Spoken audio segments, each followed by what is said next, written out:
so excited for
No, yeah, I'm still with you.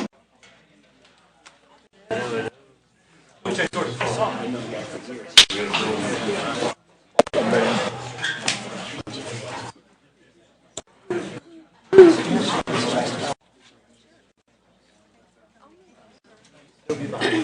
The biggest thing is, you know, charity.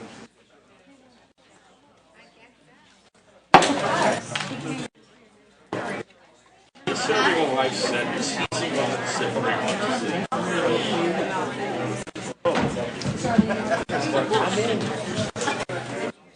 If you want.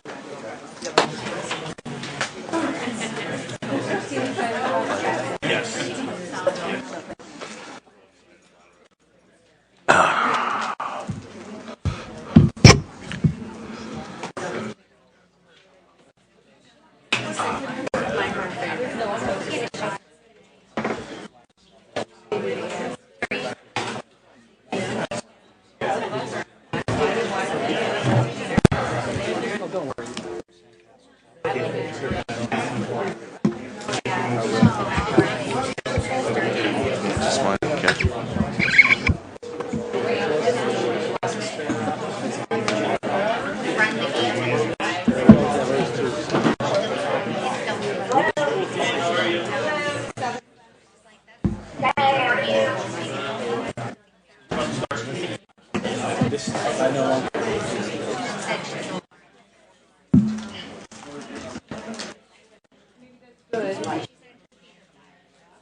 Good evening, everyone. The hour of 7 p.m. having arrived. I called to order the legislative meeting for the Woodland School Board for the month of August 2019.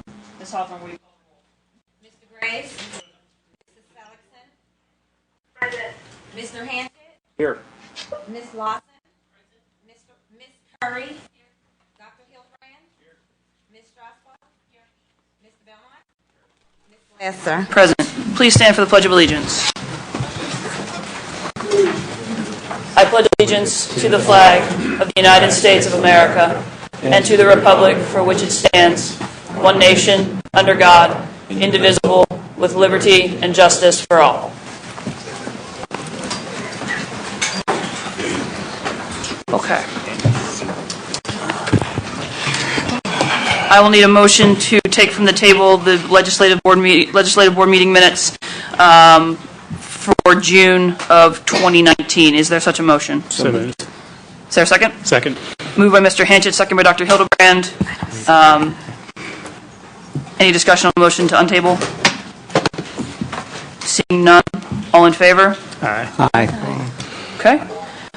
Is there a motion to accept the minutes for the June legislative meeting? So moved. Is there a second? Second. Moved by Mr. Hanchett, second by Ms. Strasbach. Any questions or corrections to the minutes for June? Seeing none, take the vote.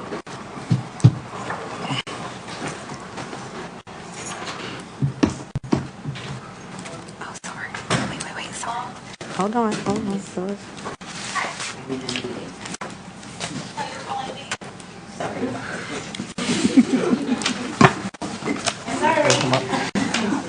You have to wait.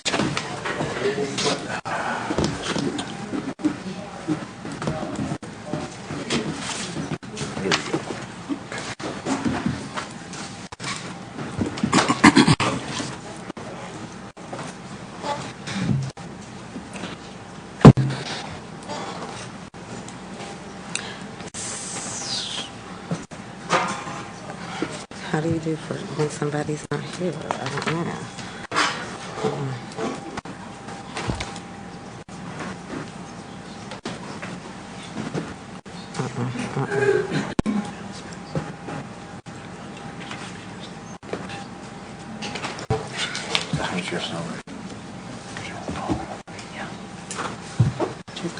Ms. Hawthorne, do we have a... It's thinking. Okay. Is there anybody missing on the vote? You look like it. I have not present at vote, Ms. Seligson. Okay, we're going to have to ask her for her vote. Ms. Seligson? Yes. What is your vote? For 1.6, acceptance of the minutes for the legislative meeting of June 19th? Accept. Okay, thank you.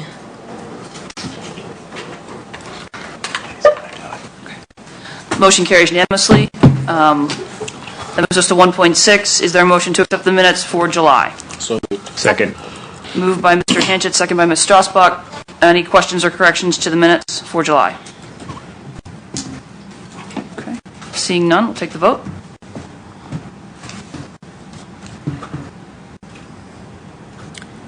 Jeez, what's happening? July is not up here. Move up here. One moment, please.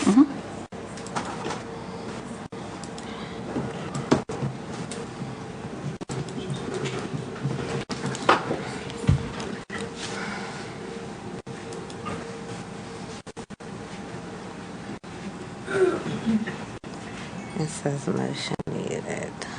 Oh. So please motion for taking. One moment. Sorry.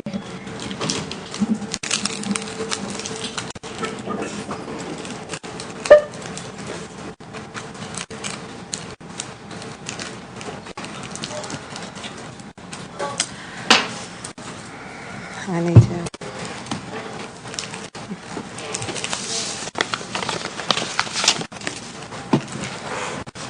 Whenever I hit the open online, it says motion needed. Please specify the motion.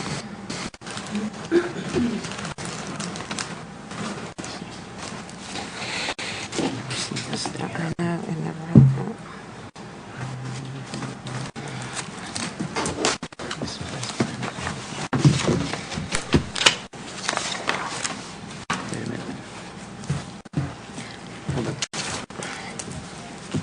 Should we take a roll call vote for this?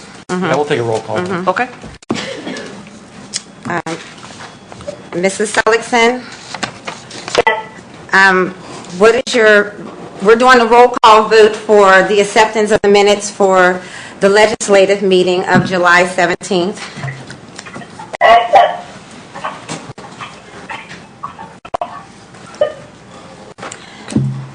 Mr. Hanchett, Yes. Ms. Lawson, Yes. Ms. Curry, Yes. Dr. Hildebrand, Yes. Ms. Strasbach, Yes.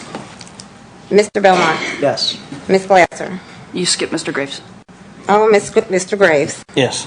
Ms. Glasser. Yes. Motion carries unanimously. The board met in executive session immediately before this meeting to discuss legal, school safety, and personnel matters. Mr. Harris, that moves us to announcements. Are there announcements? Yes. I want to thank everyone who participated and supported the 6th annual Woodland Hills Community Day. It was a huge success, and we appreciate your participation, and a special thanks to all the HUGS volunteers for their tireless commitment to ensure this event was a success for our district. And school starts tomorrow, so please be careful on the roads. Don't text and drive. There'll be a lot more buses on the road than usual. And over the last couple of days, students will be at the bus stops, so please be careful. Kindergarten will start on Friday, but the other students we have will come back tomorrow, and at the high school on Friday for the juniors and seniors. We have a message from Transportation Department, from the director. Come on down.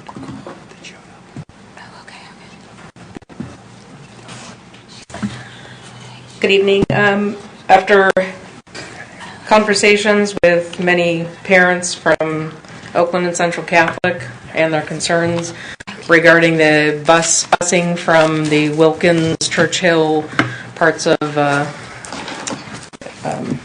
Turtle Creek and Forest Hills, upper section of it, access to the Port Authority, we were able to obtain another driver, and so we are reinstating the one bus like we had 2 years ago. So it still will be split, having Port Authority as well as yellow bus transportation. And like I say, it will be the same as we had 2 years ago. So we did go in and look at that route from 2 years ago and put all those students back onto the yellow bus. And anybody who is new that lives in those same areas that are going to those schools be routed onto those buses as well. So I did contact the schools. A few of the people who had contacted me, we did just get this route finished today about midday, so we printed the letters. We did send copies to the school. Other copies went out in the mail. And, we hope that this, is a good resolution for people, that it's acceptable. The, other students, it's the same situation, like I say, that we had a couple years ago, where students who lived in an area that was much easier access to Port Authority than the Wilkins, Churchill area that have to possibly go up to 2 miles to a Port Authority bus stop, have a yellow bus, and the other ones who are basically walking to about the same areas they would for getting a yellow bus, still have Port Authority. So that's... Okay. Thank you. Thank you. Also, one last note. A pleasant surprise this year versus last year. We've had a large bump in enrollment.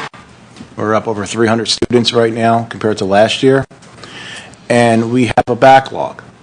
So, if you filled out an application for placement of your child in the Woodland Hills District, and you know the school that you would like, please go to the school tomorrow, go to the office.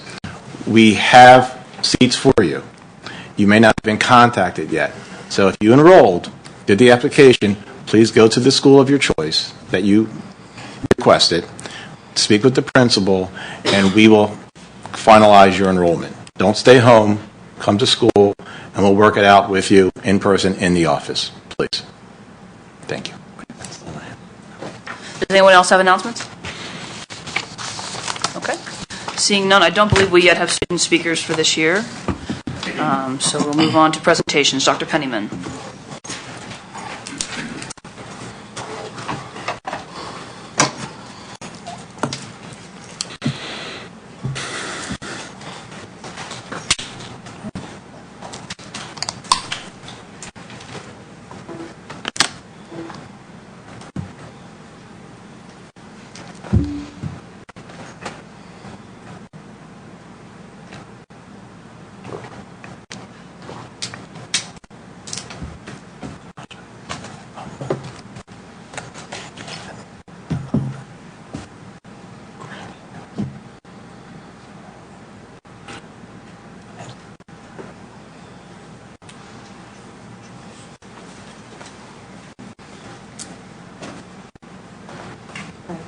Before I begin my presentation, I would like to say that I'll be presenting the K through 5 academic plan.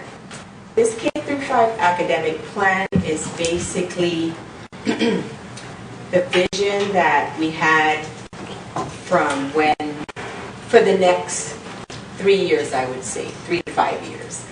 Within the academic plan are areas that as we are revamping our curriculum, that we are hoping to get there within over the years. So as we are revamping our curriculum, we will get it to right size what is being presented tonight. There's some things that are happening in the classroom right now, and most of the things are happening, but we will tweak along the way. So for tonight is K through 5. Basically, I'm going to explain to you what your children should be learning, will be learning, and then there's just a few pointers on there for parents of what you can do.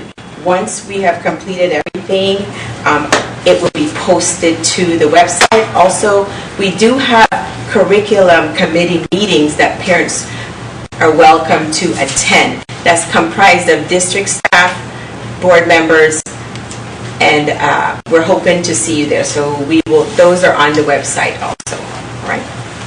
Thank you.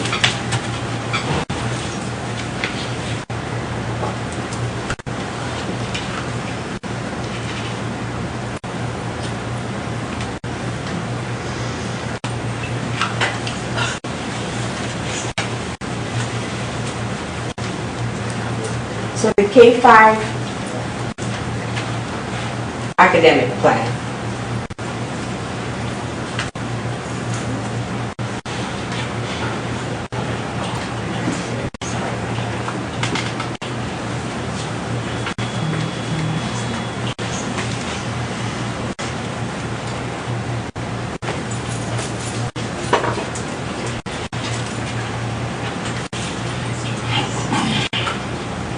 Okay.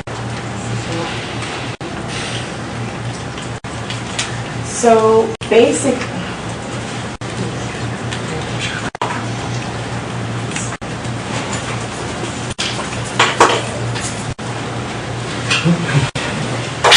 So for kindergarten, I'm trying to navigate this. It's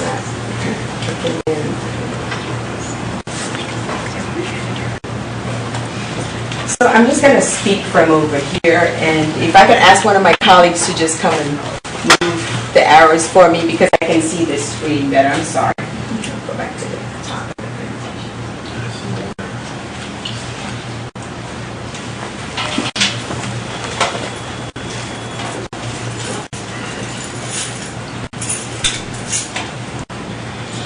So we're going to start with, thank you. So we're going to start with the kindergarten math. Some concepts, what your child will learn, strategies for counting sets of objects, counting by tens, how to present numbers and objects with written number from 0 to 20. Also, they'll learn names, shapes, measurements, etc. And then we'll have math vocabulary. We'll also have fluency, one-to-one correspondence where they'll compare one object to another, and then problem solving, which is identifying math in everyday and practical solutions. So that's just a snapshot.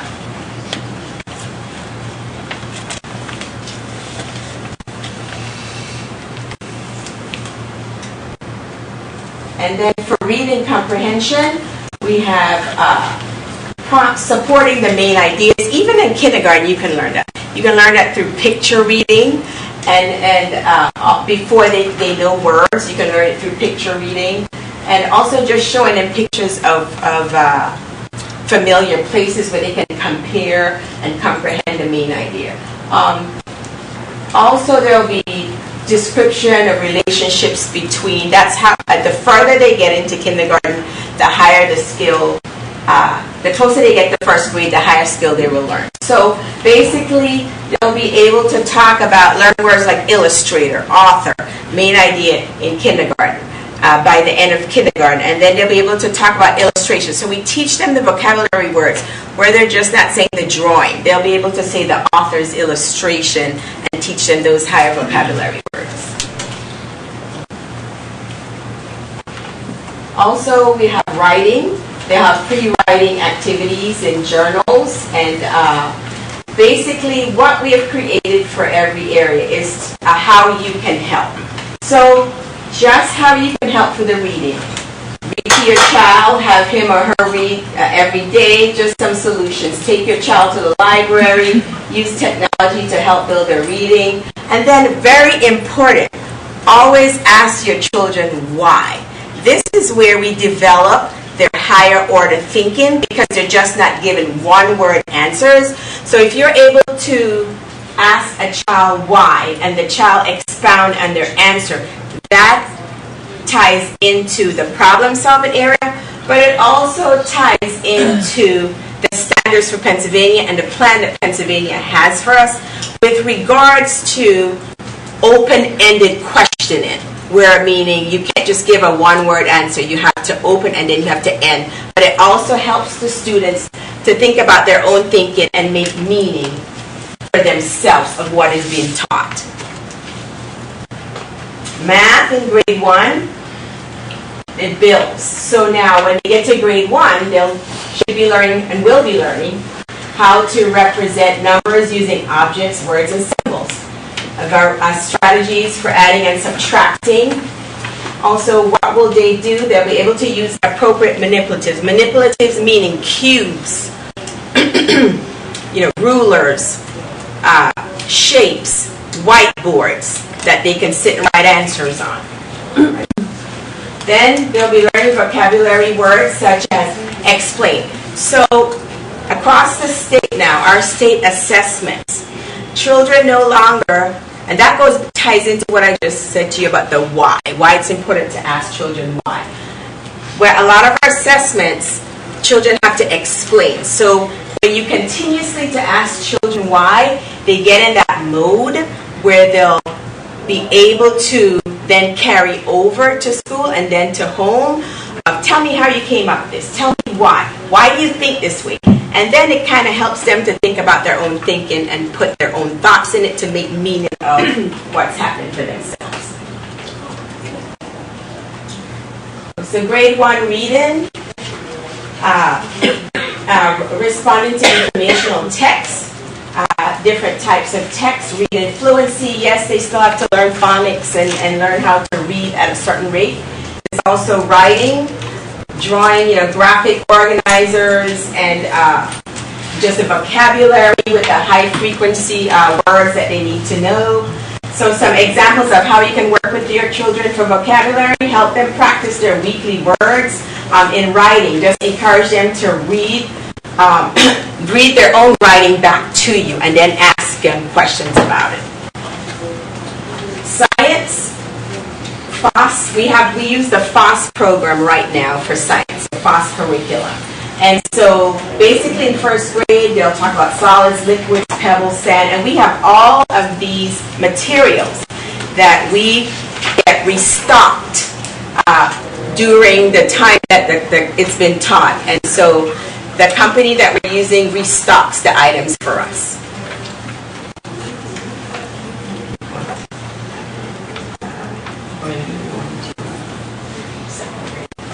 In special areas, basically music, they'll have the choruses, the singing, and the art. They'll have different areas of art, and this is all based on Pennsylvania standards. Yesterday I had all of the special area teachers to come together from from elementary, middle, and high school, and then we started having conversations about how we can enhance our current special area curriculums to include more technology, and just to make sure that it's more robust and to give the children more exposure. So they were very happy and thankful for that we're all starting a conversation pre-K through 12. Physical education, these are just some things that they may learn. They participate in class to improve their physical fitness and health, following different learning the safetiness of sports and collaborating and playing together. So basically going forward, we're going to be revamping our health curriculum this year. As soon as school gets started in October, I will be starting with this physical ed and health teachers so we can get our curriculum enhanced. Grade 2 math, just addition, subtracting, vocabulary, fluency, problem solving, lots of writing in math because that's expected of them. What the child will do, they'll do things like compare and contrast ideas and characters in reading. They'll be taught skills to read, understand, response to informational and narrative text. They'll compare and contrast ideas. And what they'll do, they'll be asking and answering who, what, when, where, why, and how questions, basically to explain what they're reading about. Some grade appropriate vocabulary words. They'll be learning, they'll acquire and use grade appropriate conversational, academic, and specific words and phrases. They're writing the basic conventions of English and grammar and spelling. So then they'll be using a variety of words and phrases, sentences. They'll write every day in journals to learn and respond to their learning. And then science, basically, again, we deal with the FOSS kits throughout all the grade levels. So they'll be learning about air, weather, plants, animals in science. Social studies, this is a big year for social studies. We will also be getting a new social studies curriculum. So as soon as school gets in October, I'll be pulling a group of teachers from K through 5, and then today I had a conversation with the secondary folks. We're all going to be working together to look at our curriculum and what we're using from pre-K through 12. Special areas. So this year there's something special coming to elementary schools. They're going to be having Spanish. And so yesterday had a conversation with the Spanish teacher, but had also looked at what is expected with regards to Pennsylvania. I'm sorry, I'm trying to talk to both audiences, which what's expected in Pennsylvania. So basically because this is new, the children will be learning, basically build upon over the years in Spanish. And then I'm sure that there's some children in the class that probably already has some of these skills. So the Spanish teacher will definitely look and see what's there and adjust and differentiate accordingly, because we do know that there are a lot of shows on TV, even though we may not teach Spanish in elementary school. They may have older siblings who come home and learn Spanish, the older grades. And then we're hoping, Mr. Harris is hoping that we can eventually get Mandarin in here too. So those are just some plans. Physical education, again, basically what they'll learn, just some of the same concept, and music and band, and some of the same areas. So they'll continue to learn about design elements, line, shape, color, and just a variety of cultures and many different genres of art. Third grade math. They'll use place value. They'll be learning place value. Fractions early fractions will begin there. Some things that you can, strategies to solve math and subtraction, multi-digit, this is when it starts in third grade. Basically, problem solving, number fluency, vocabulary. But with each year, it builds upon. The curriculum builds upon each other. It builds upon. So, because we can't expect for children that are in second grade to still be learning vocabulary in math from first grade. So, comprehension in third grade, demonstrating an understanding of structure and literature, making connections within, and then also some things you can do. Ask questions to your children, to the students, to demonstrate an understanding of the text. Explain a central message or moral. What's the moral in the story? etc. And I know that these skills may seem like they're ramped up, but this is what Pennsylvania deems that we have to know according to the state standards. Science, learning measurements again within the FOSS kits, learn about water, life, structures of life module, talking about matter and measuring matter, applying and solving problems.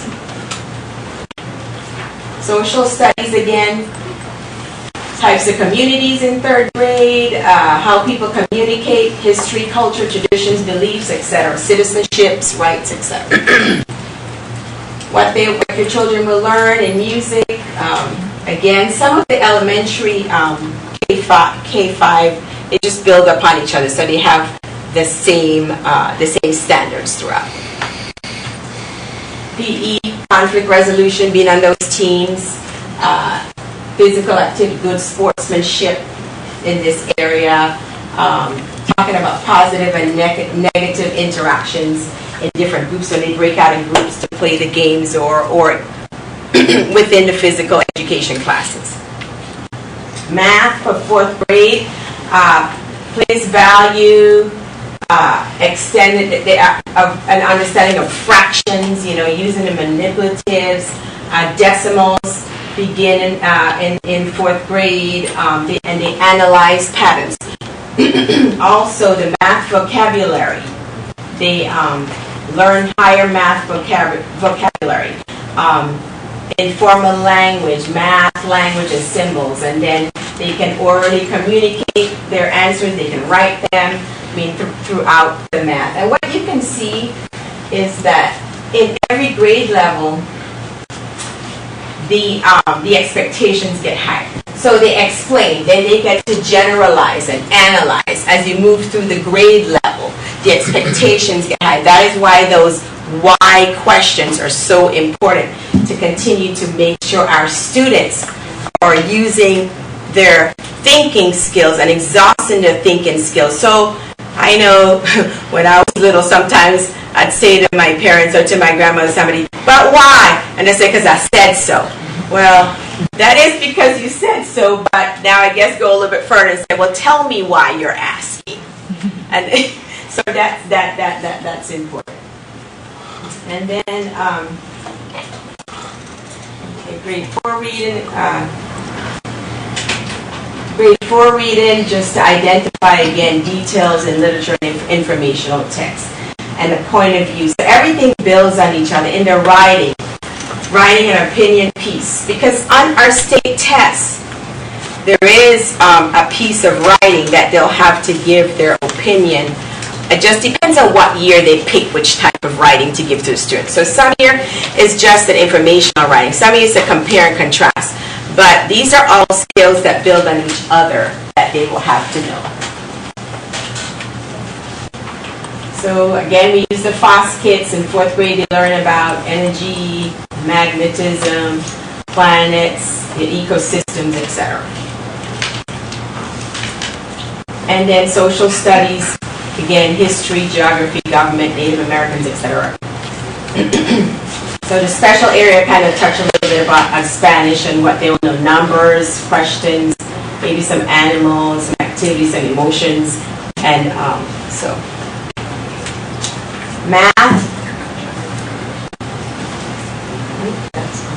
Math for 5th grade.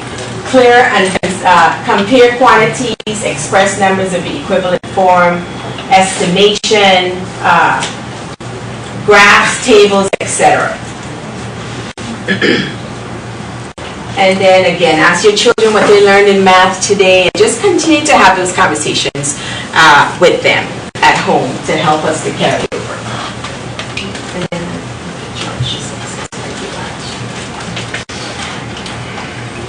so this year we're having you addition to the elementary, charge to success. Yes. So what they'll be learning in charge to success. And it's going to be an extension, it's going to be an enrichment, it's really going to be having the children put their talents into this, but it's through technology. and we're bringing it for 21st century. So some things that they're going to learn is technology and equipment. It starts from kindergarten on. So kindergartens, for example, maybe learning the responsibility of technology and equipment. Then they'll be learning prompting and support to identify devices on the computer, demonstrate the correct use of simple input, and then we also go all the way up to coding and just other STEAM activities. Some vocabulary words they'll learn are just some STEAM words from experiences and exploration. The resources are the district technology portal, some student projects, reference cards, etc. And what we have asked every special area teacher to do this year is to come up with a project-based learning. And I have charged them, and we'll follow through, that at the end of this year, we will have projects for what has been taught in the special area classrooms as well as the classrooms. So we're hoping to have a fair where we can display what we've been doing. Also within the Charge of Success and throughout the other grades, we'll put in an environmental piece where they may come up with an environmental project around that. So look this year to hear and see from your children and our students. We're going to have a display on this, in this area, this subject. But at the end of the year, in May, we will have lots to show about the coding and other things that we're doing across the district. And that is my presentation. Thank you. Thank you. Any questions about I have a question about the Spanish piece, only because, so my kids went to the academy when it first started. That was the objective, was to do Spanish. And not to disparage anybody who might be in the room, that's kind of a train wreck. Like, it was really inconsistent, it just didn't work. They sort of scrapped it after a while. And so I guess, is this going to be a Spanish class that is going to be taught at different levels, because you have kids in 5th grade and kids in kindergarten, or is it going to be sort of integrated in all of their courses? And so I have one follow-up. By the time they get to 7th grade or so, is the objective that they should take Spanish 1 or some equivalent of that, so that's a class that when they get to college that counts as credits, because nothing before 9th grade counts. Well done. Obviously, colleges don't think so. So I'm just sort of curious how that integrates So with that. I can tell you right now. So right now it's the first year that we're bringing it back. Sure. So we have they're going to be rotating to the different schools every 9 weeks. That's right. So every 9 weeks. So they'll have Spanish for 9 weeks, and at Turtle Creek, then they'll have then during that 9 week while they're having Spanish at Turtle Creek, they'll be having maybe their Charge to Success or just about. So to answer your question, yes, that is my hope, just as yours. And I will be working with the Spanish teacher. Like I said, I'll be meeting with them to make sure that the skills build upon each other. And then Mr. Harris wants to bring in another subject. Well, he talked to us about Mandarin. So my hope is that the children are competent enough where we can then have those bring in more college career readiness classes such as languages that by the time they get to high school. But I think we have to start the conversation now with the current Spanish teacher, and then we increase and increase and increase. But just to start now, just to start now having a conversation what our expectations are for the end, so that when we get together, we can plan beginning with the end in mind. So You don't want it random at the beginning. absolutely. Everybody all over the place. When they get to 7th or 8th grade or whatever. Okay, thanks. And then my question, it's 2 quick ones or 3. So would that be more like a push-in system with the Spanish teachers, or would it just be an elective? Because that's kind of what we did at the academy, was like, whenever they got around, they kind of pushed into the classroom and... No, there's a schedule. Okay. That's why they're at every school. There's a built-in section for Spanish in the schedule. Okay. Everybody has a time for Spanish, so it's built in. She'll be pushing in, but like I said, right now she'll be rotating every 9 weeks. Consistency. Cool. Okay, second question. For career readiness, since this is a part of the state standard, are you going to be saving, quote, artifacts so that each student will be saving, that will be a part of their portfolio? Is it with your... Yeah. That's a great question. So Ms. Selhausen, what I have done is I have it built on the capacity.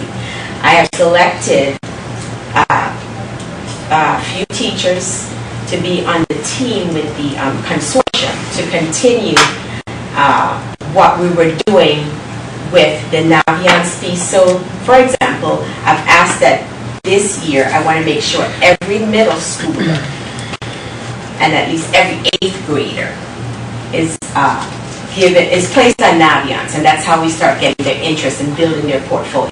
So to answer your question, yes, as soon as the children get in, I give the teachers about a month. I have a team of people that's already selected that will be working with me on this piece to make sure that it's done. Yes, that's one of our goals. And last question, what kind of focus are you going to have, like say 3rd grade, for example, since that's going to be their first year to take the PSSAs? Is there going to be a special time where you're going to teach them how to take a test versus just, surprise, it's time to... All right, great question. So we have an intervention period now. So what that will do is during that intervention period, it's all going to be based on the data that's coming out of the PSSAs, all right? So the structure that we have, and I have the principals here, so they can join in the K-5 if they'd like to.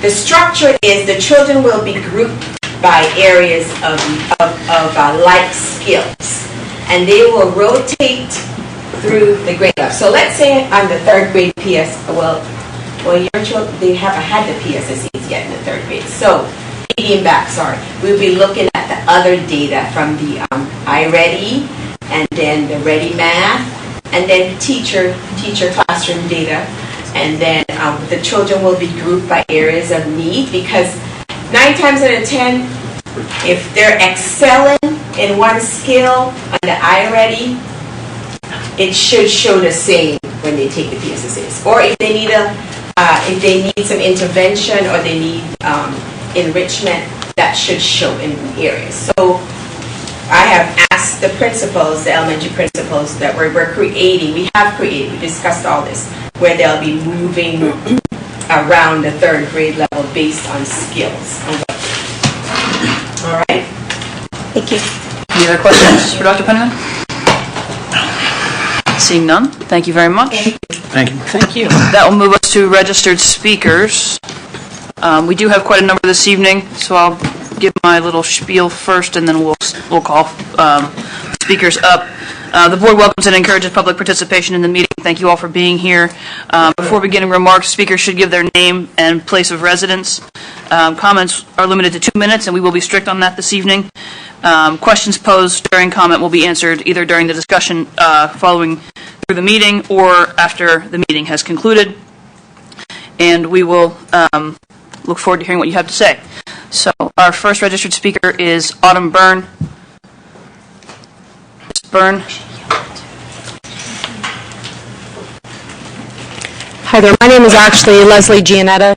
I'm also on there. Autumn said that we would be able to use her 2 minutes. Okay, you are also registered, so Correct, I am. Leslie Gianetta from Churchill. That's great. The minutes are not transferable. You have 2, so you'll have 2 minutes to speak.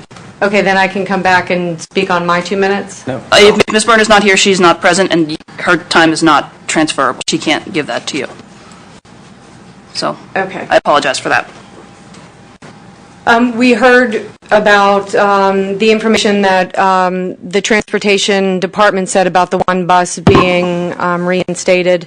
I actually have copies of our statement to be entered into the record for all of you with photographs. My name is Leslie Gianetta, and I'm a parent of two Catholic school, Central Catholic students that will be impacted by the recent decision by the Woodland Hills School District Transportation Department to discontinue the provisions of the school bus transportation for district residents who attend Central Catholic and Oakland Catholic high schools. They are instead offering student bus passes without consensus from the parents involved, and some of the affected parents are present here today in the audience. Unfortunately, this decision is ill-advised and will subject our kids to unnecessary safety circumstances, be it the bus stop access issues, different pickup and drop-off locations for buses both in Wilkins and Churchill and in Oakland, the lack of the sidewalks and the exposure of our teens to the adult population that usually ride these buses. Also, most eastbound buses are usually overcrowded to and from Oakland.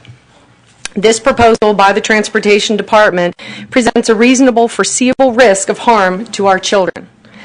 Which one of you are going to take responsibility when one of our children are hit when walking to the PAT bus stop on roads with no sidewalks, no crosswalks, and no crosswalk lights? Our children will be expected to walk, for example, to the heavy traffic corner on Route 22 and Rodi Road, to Route 22 and Hawthorne Drive, and from Garrick Drive to Beulah Presbyterian Church bus stop, which is a 24-minute walk for some students, with no sidewalks, mostly in the dark in the morning, and worse when snow and ice is going to be on the ground. They then have to stand behind a guardrail and wait for a bus with no shelter. Thank you, Ms. Gianetta. That is your time. You're welcome to remain at the meeting. We do a public comment at the end as well. That does not require registration. Teresa Shriver. Hi, my name is Teresa Shriver, and I live in Forest Hills, and I am here on behalf of my daughter. I know there were parents that met last night to kind of put a statement together. I was not able to attend that. I called transportation about a week ago, found out that there was no transportation available from here to Oakland Catholic. So I want to give a voice to my daughter who just doesn't have one because she has autism. And she cannot walk to a bus stop. It's not safe for her. So she wants to go. She wouldn't leave the house 2 years ago. And we've had lots of family therapy, lots of intervention. And she now wants to go to school for the first time in her life. We've always done online public school because that was safest for her. We lived in the country in Colorado. We moved here. It was just an easy thing to keep them at home. She wants to go to school. I picked up a full-time job. I still work part-time in the evenings and weekends. We've done this to pay for a school that she could go to, that she wanted to go to. It's not that she didn't want to go to the Woodland Hills. She didn't say that. She just wants to go to Oakland Catholic. She thinks she has friends there. She doesn't really know what friends are, but she thinks she has that there. So my husband and I are like, how are we going to pay for this? How are we going to make this work? So I got a full-time job. I have to be at my job at the same time she has to be at school. So I have to tell her, no, we don't have money. We took out a loan on our house that we're closing on to make all this happen, and now I can't even physically get her there. So I came to be her voice to ask for transportation to be provided for her so that she can go to school for the first time in her life and hopefully have a wonderful experience there. I don't know if it will be, but I hope it will be. And she's got a disability. I don't know. I didn't want to talk to somebody about her disability and say I need a bus for her because she has a disability. She wants to be like every other kid. She wants to be on a bus with other children who get a bus in. But public transportation is not an option for her. She cannot walk safely alone with her disability and wait at a bus stop. It's just not a possibility. So I hope you'll hear her voice through me. All right. Thank you. Thank you. Thank you. Dr. Robert Kosa. I see my time. I'm sorry, Dr. Kosa, you can't see the time. Do you want to finish?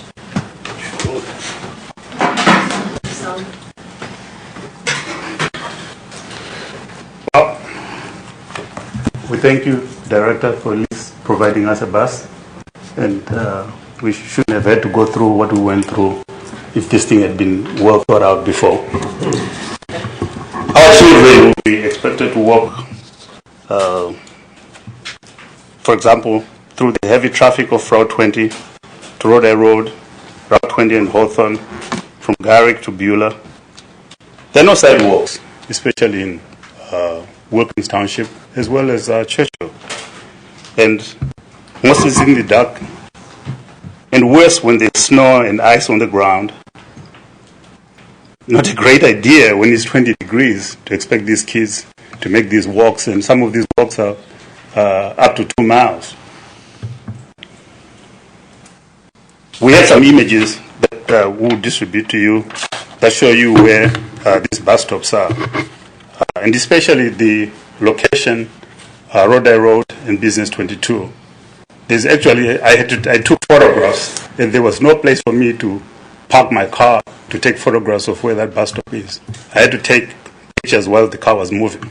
And we're going to be expecting kids to go across that heavy traffic area, and no shelter, and they have to go past, skip over a guardrail, to wait at this bus stop. And I don't think it's fair for us to ask our kids to go through that. So our request to you as a board is to take what our concerns are, which is really the safety of our kids. If one of our kids is hurt, and if it was one of your kids, I don't think you'd want them to go through those circumstances. So that's what we're submitting to you, that you consider the provision of buses, which we have had.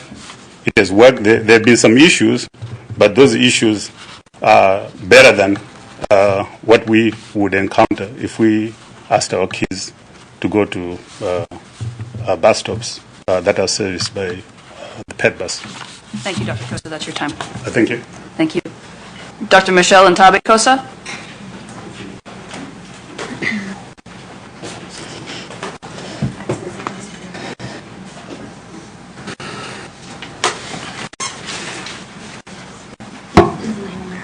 Yes.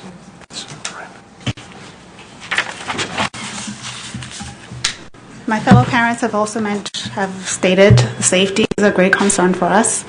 And frankly, for our children to be exposed to the general public, working people that they're not familiar with, I think they're more comfortable traveling with their peers. So the decision that was made without our consult, we feel was a discrimination towards our children because we have made the decision to put them in private schools. We vote, and we are grateful that you have decided to give our children back the transportation that they need. And with that, please, hopefully going forward in future, this will never be an issue that we have to be here to discuss again. Thank you. Anita Scaglione? Good evening. I'm Anita Scaglione. I'm on Penhurst Drive in Wilkins Township. And for the kids in Wilkins and Churchill, it appears, at least in part, that this situation has been addressed. But I want to second what some of my parent colleagues have stated, that this need not happen in this way, where we are blindsided as parents to what's going to happen in any given year with our kids' transportation and safe transport. And it really shouldn't have come to this. So I'm grateful that at least part of this has been resolved, but hopefully going forward there's better communication with the parents and between the school district and so forth. Thank you. Thank you. Debbie Moltz?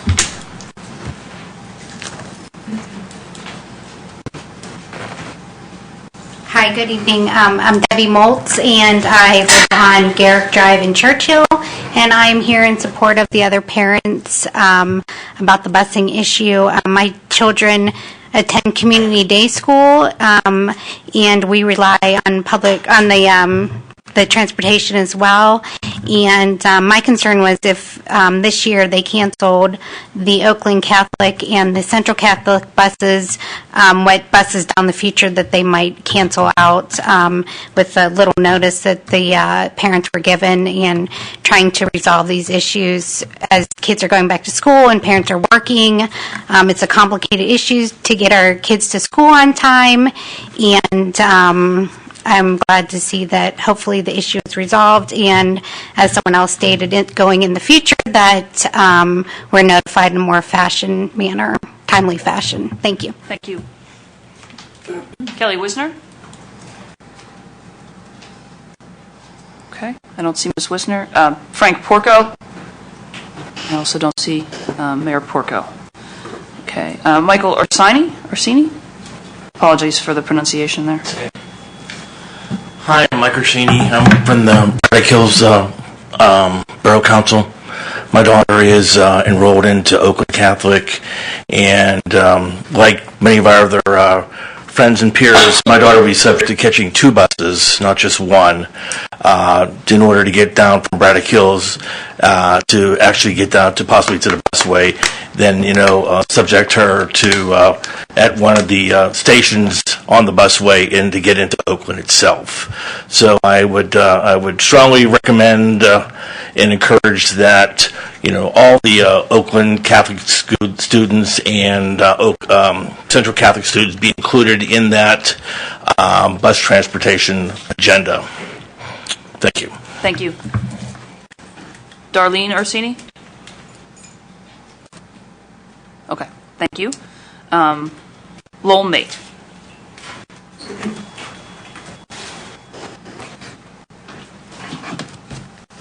Well, May Churchill Road in Churchill, you've heard me speak before in support of the charter school.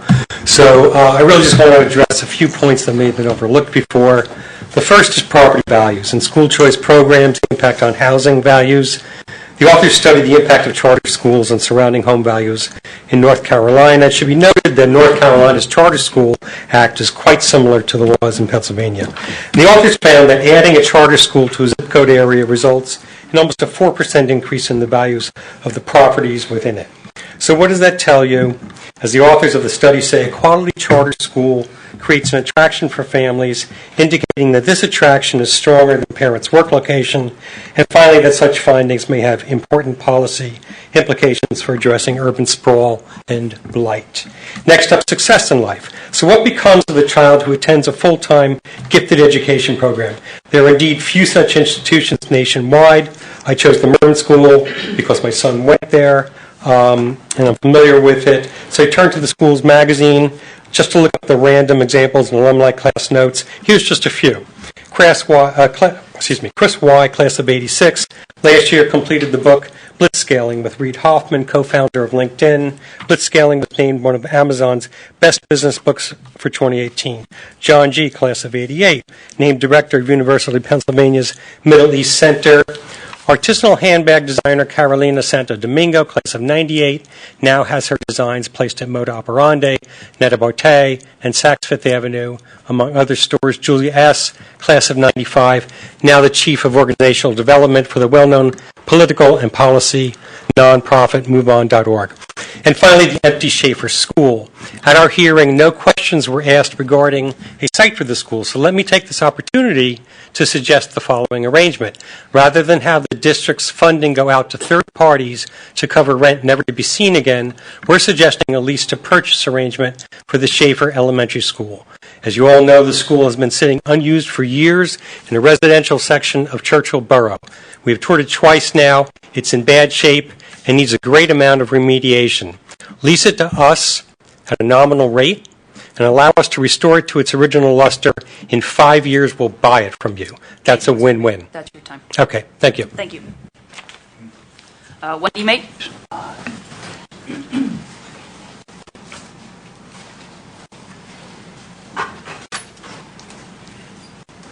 Hi, my name is Wendy Mate, and I live in Churchill, and I'm here to speak about the Churchill Charter School.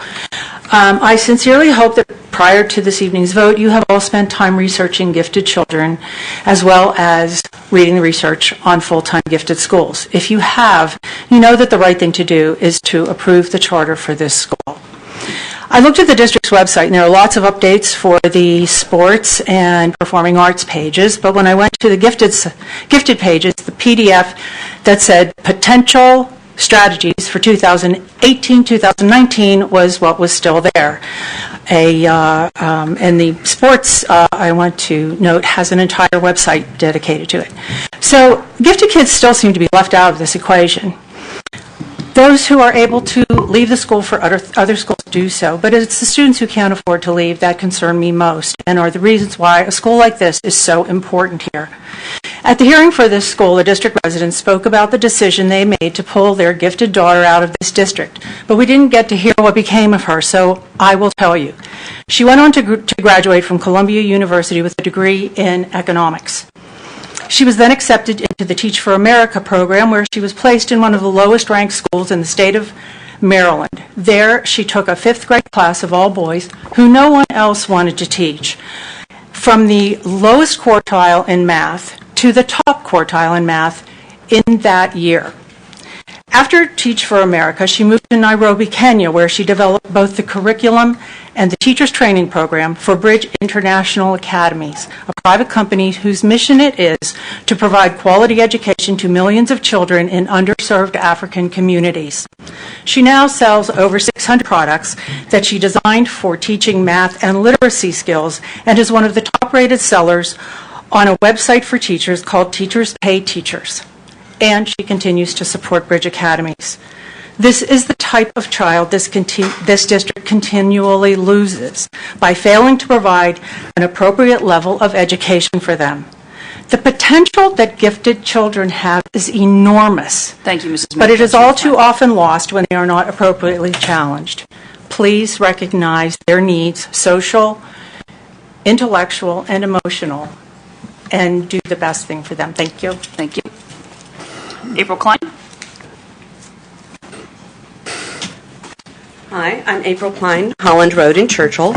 I've spoken to you all before, and in preparation for tonight's meeting, I went back and reviewed the school board videos for the past couple months, including the one where you approved the STEM Life Mail Academy, which was a brave decision for you to do.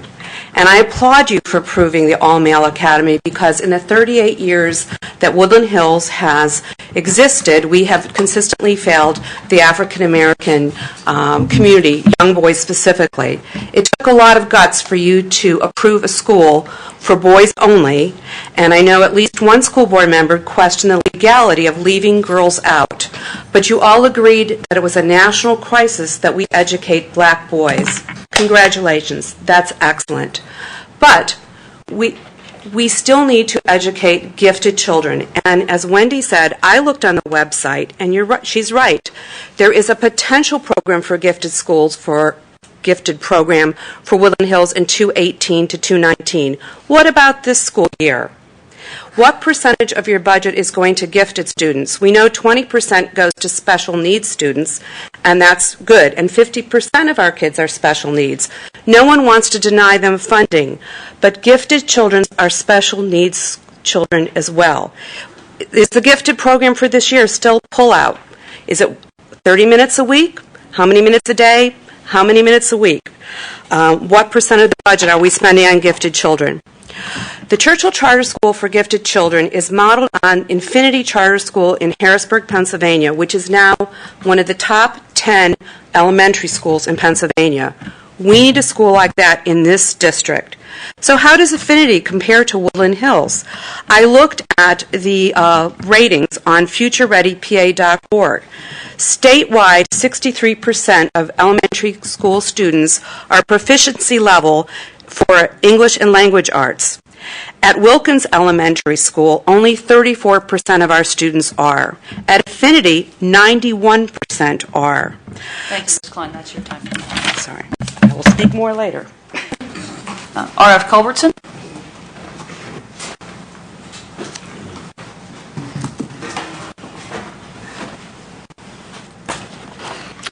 R.F. Culbertson, Churchill Road.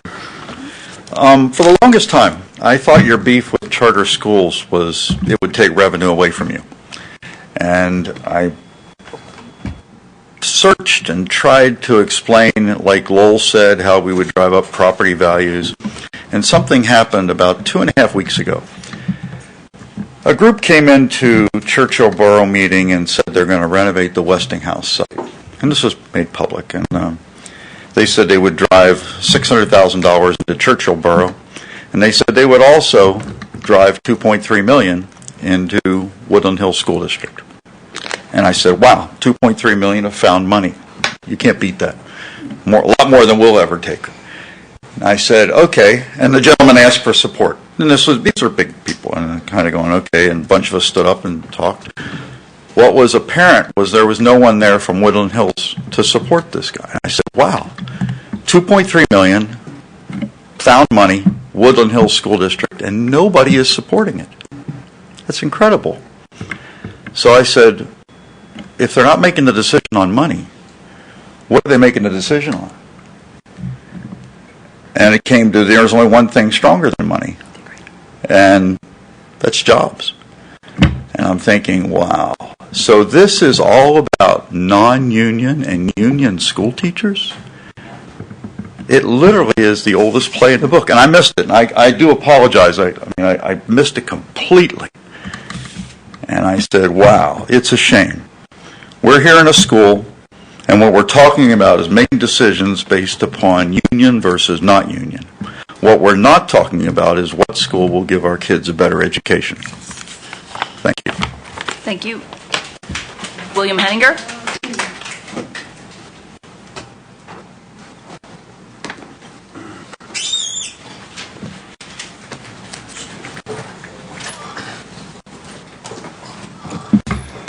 Good evening, and thank you very much, everybody, for allowing me to speak this evening. I'm delighted to be here.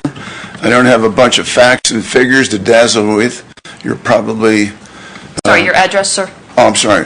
Churchill, 15 Holland Road, Churchill.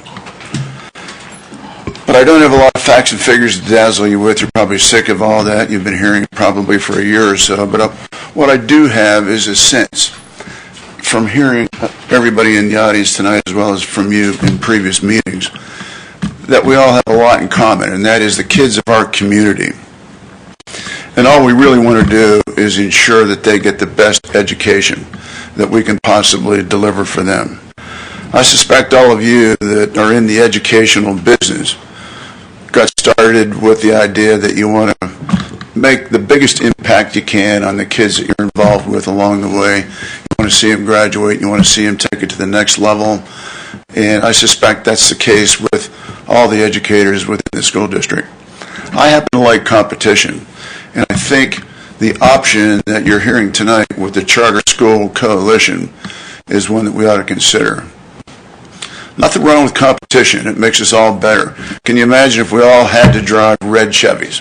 If that was the only car that was ever made, just Chevys, and they're all red, and you didn't have a chance for a truck or an SUV or a sports car, whatever it might be. It'd be a pretty boring world.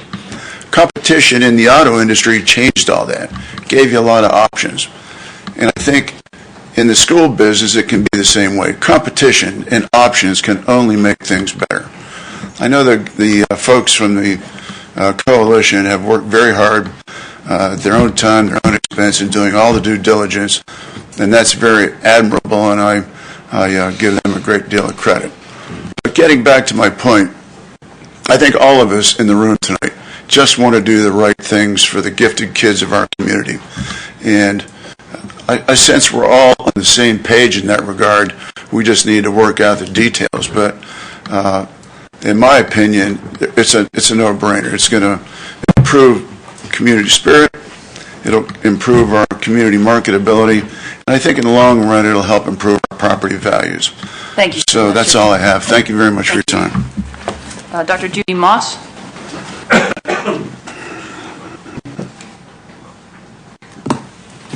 Hi, I'm Judy Mossy, 130 Woodbury Drive, Sarver, PA. I'm here tonight as an advocate of gifted education and as a strong believer that the goals and curricular programming options of Churchill Charter, so explicitly described in the application submitted for your review and approval, are exactly what gifted students need in order for them to reach their full potential. The best practice strategies outlined in the application are supported by research and the literature in gifted education. In fact, the pedagogy found in gifted education can benefit all children. There is no need for debate. What is needed is good common sense and open minds. I have been in gifted education since 1977, and it has been a struggle to get other educators to understand that gifted education is not a privilege. It is a gifted student's right. When Lowell and RF asked me to help them define what types of instructional strategies would be appropriate for gifted learners in a charter school, I was thrilled. Here was my chance to offer my expertise and contribute something worthwhile during my retirement. I never thought that there would be opposition to what I knew was common sense. As a young teacher, I quickly learned that the students that I worked with were remarkable individuals who deserved meaningful, full-time, gifted education catered to their needs and strengths. Gifted education is not a packet of enrichment worksheets in the back of a room for a gifted student to complete. It is not meeting with the gifted support teacher once or twice a week for maybe an hour or two and to interact with intellectual peers once in a while. They need full-time enrichment or acceleration. It's not tolerating the daily mundane routine, doing unneeded drill and practice. Instead, it is challenging educational opportunities throughout the student's entire school day where the child is recognized for their interests and strengths and encouraged to engage in learning experiences commensurate to their instructional level, not their chronological age. It is continuous interaction with their intellectual peers to establish a sense of belonging and validation. It is a true individualized curriculum. I ask you to put aside your pride, money, and politics and vote for what is in the best interest of gifted learners. Thank you. Dr. Mossy. That concludes our list of registered speakers, and we'll move us to board matters. Mr. Harris, 2.1. Okay, Board Matters 2.1, first reading of revised policy 246, school wellness. As this is the first reading, we won't vote this month. Are there any questions about this policy? Go on. Seeing none, 2.2. Okay, 2.2, first reading of new policy 805.1, relations with law enforcement agencies. Again, this is the first reading. Any questions this month?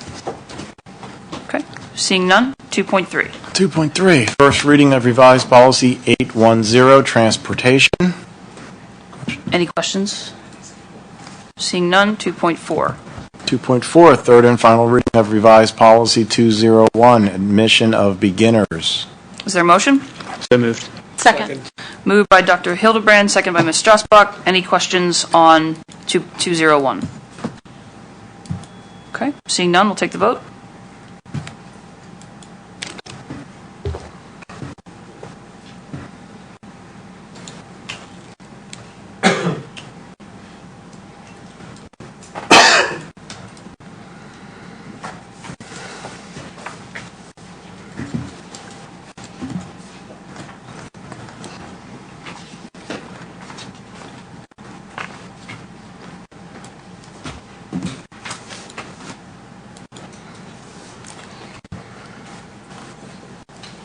Motion carries unanimously. That moves us to 2.5.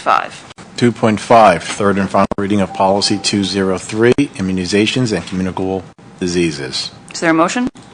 So moved. Second. Moved by Mr. Hanchett, second by Dr. Hildebrand. Any questions or discussion on policy 203? Seeing none, we'll take the vote.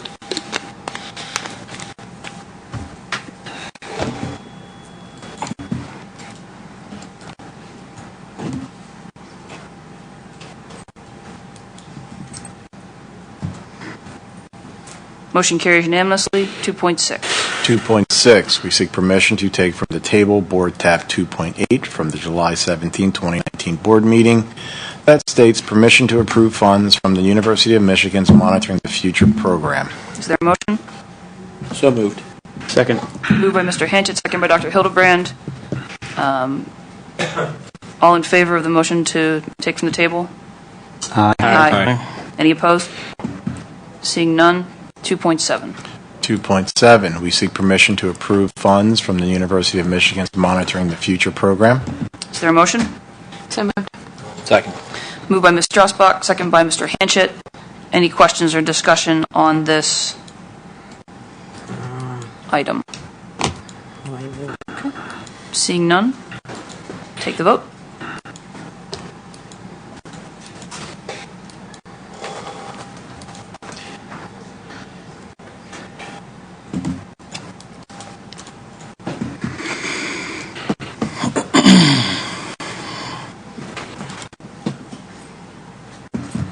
Are you waiting on me? Mm-hmm. I'm a yes. I think my computer went wonky again. Okay, I hit it for you, but it's still thinking.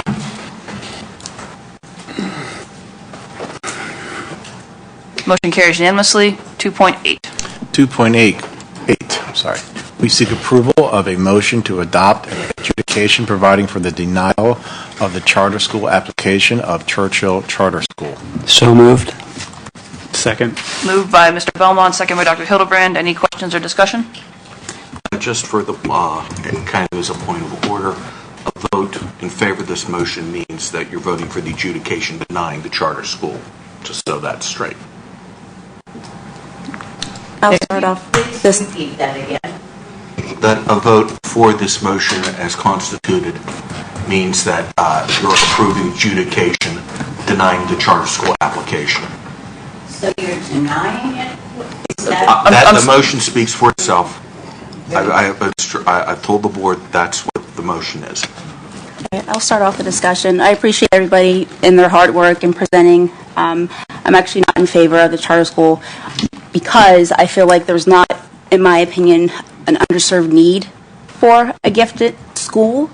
I do understand, people, we need options and choices, but as an alumni, I had a very good experience here, and know some of my fellow board members are alumni. I had very high academic, aggressive classes that I learned a lot from. So, and again, I appreciate the research and where everyone's coming from, but to me, it's just not a big enough underserved population. I feel our children, our gifted children, are excelling and doing just fine. Any additional comments or discussion? I'd like to speak. I second what Sade said. Along with that, I do have faith in our teachers and the job they do. I think that with the array of students that we do serve, we're not missing the gifted kids. From a personal standpoint, my children did well in the gifted program, and they've all done well since. I won't be the proud parent and brag about specifics, but I will say I didn't do that by myself. I did that with the help of their teachers from first grade through 12th. Period. Without them, they wouldn't have gotten where they are today. And we continue to do that all the time. As an aside, as I was reading through the application, I noticed a bunch of names from meetings and so forth.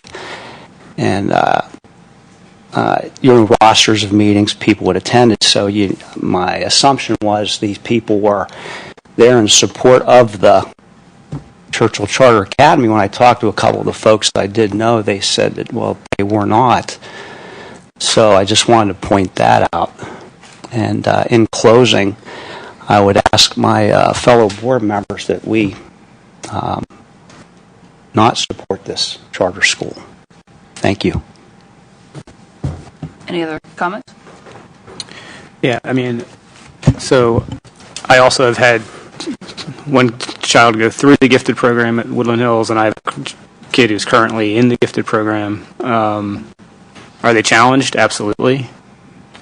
Could they do better? Who knows? You can throw all the examples you want of kids that have gone to gifted schools and that are successful. I can throw the same number of students that went to Woodland Hills that are successful. So I don't think that's a fair comparison. I fought very hard to expand, and I know Mr. Graves has as well, to make sure that every kid that goes to Woodland Hills is assessed for gifted ability. And I know we have outstanding gifted teachers and non-gifted teachers, right? My daughter got plenty of 4s and 5s on her AP tests, and I did not teach her any of that, right? The teachers that are hopefully listening to this, I give them credit for that. So at the same time, I feel like I would be quite a hypocrite to support one charter school and not the other charter school, because they both have the same objectives, and that is to give the best education for the students that live within Woodland Hills, or in the surrounding areas in the case of charter schools. So anyway, those will be my considerations when I go to vote for this. And I do appreciate all the work that you've done, and I understand what you're trying to do. All right, so I greatly appreciate that. Sorry. Any other comments? Yeah, I was just going to point out we do have the universal screening for gifted. Last year was the first year, and that will continue. So hopefully we can catch some kids who may have slipped through the cracks. I'll just add that my concern about the charter school is one of equity. And while I've heard lots of statistics and arguments in favor of how this charter would support equity, I don't see that to play out for our district. And furthermore, the Infinity School being the model, their numbers of socioeconomic demographics and such aren't one of equity, and that's my concern. I would like to say everybody compares it to the Lifesteam Academy.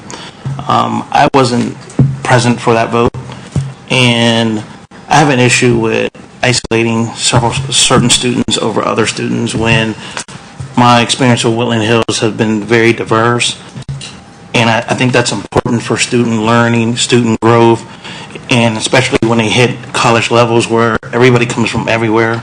And you have to learn how to adapt, and if you're always with your same similar peers, you never build on any concepts that's different than what they're already thinking. One of the beautiful things about me being in college was just to hear the interests of other people in some of the fields that they wanted to study and some of the things they wanted to do in life and how they wanted to change the world. And if you're constantly thinking and understanding under the same concept all the time, you never get to express differences. And I think differences should be more embraced than they are just, oh, we need our own building. So my vote will be consistent in a sense of I don't believe in isolating certain students over other students. I think there's enrichment that happens when students are together. Anyone else care to speak? Okay. Seeing no further comment, we'll take the vote.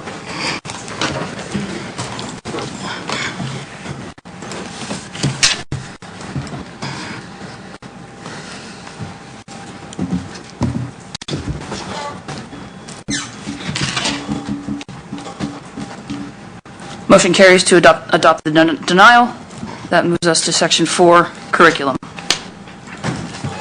4.1, permission to contract with ECA Science Kit Services. Is there a motion? So moved. Second. Moved by Mr. Hanchett, second by Dr. Hildebrand. Any questions or discussion on this? Okay. Seeing none, we'll take the vote.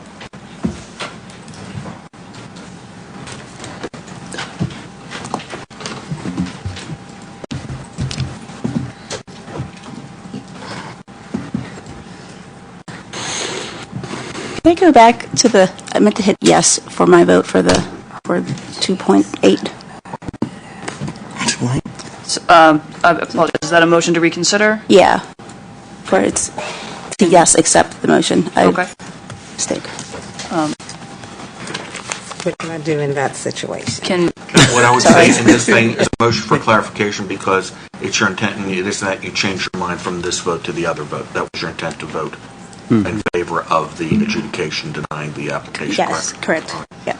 I think from that, if that's accepted by the board, that it was her administrative error. Okay. Any issues with the board on that? No. No. Then I think the proper thing would be to reflect on the record that Ms. Sellickson's vote was aye. Okay. We'll correct that. Thank you. Thank you. That returns us to 4.1, and we are ready for the vote on that unless there's... We voted on 4.1. Sorry? We voted on 4.1. Yeah, okay, apologies. That carried unanimously. That moves us to 5.1. Okay, Special education. Okay, 5.1, approval for a letter of agreement with the day school at the Children's Institute for the 2019-2020 school year. The total annual cost is $65,100. Is there a motion? So moved. Second. Moved by Ms. Strasbach, second by Mr. Hanchett. Any questions or discussion?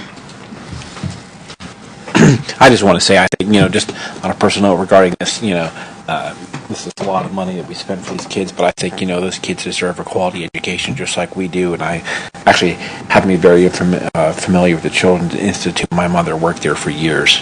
And so, I know they run a fantastic program there for the kids. So it's just money well spent on those children. Thank you. Any other comment or discussion? Yeah, I just had a question. So it says that if one of the subsidized spots comes up, what's the chance of that actually happening for that? I guess that's pretty slim.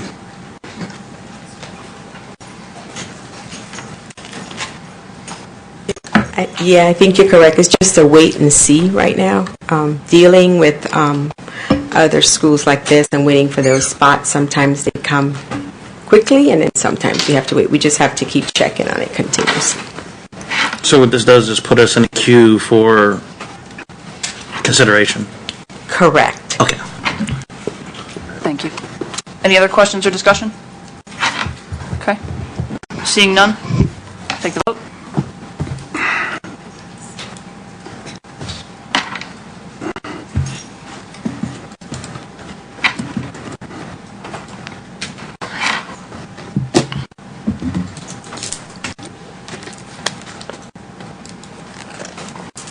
Motion carries unanimously. That moves us to Section 6, People Personnel. 6.1, we seek approval to accept the 2-year school safety anti-violence grant awarded to the district in collaboration with Pittsburgh Action Against Rape FARC for the amount of $350,000. Is there a motion? So moved. Second. Moved by Mr. Hanchett, second by Ms. Strasbach. Any questions or discussion? Yeah, I have. So $350,000 over the scope of 2 years seems like a fair amount of money, right? Which is good. I'm not disputing that, and I'm happy to take it. Can we get it, when you have an idea of what that money is going to be spent on, or I don't know how we see what that's going to be spent on moving forward, right? Because I don't know if this is salaries from other organizations or whatever that's going to be spent on.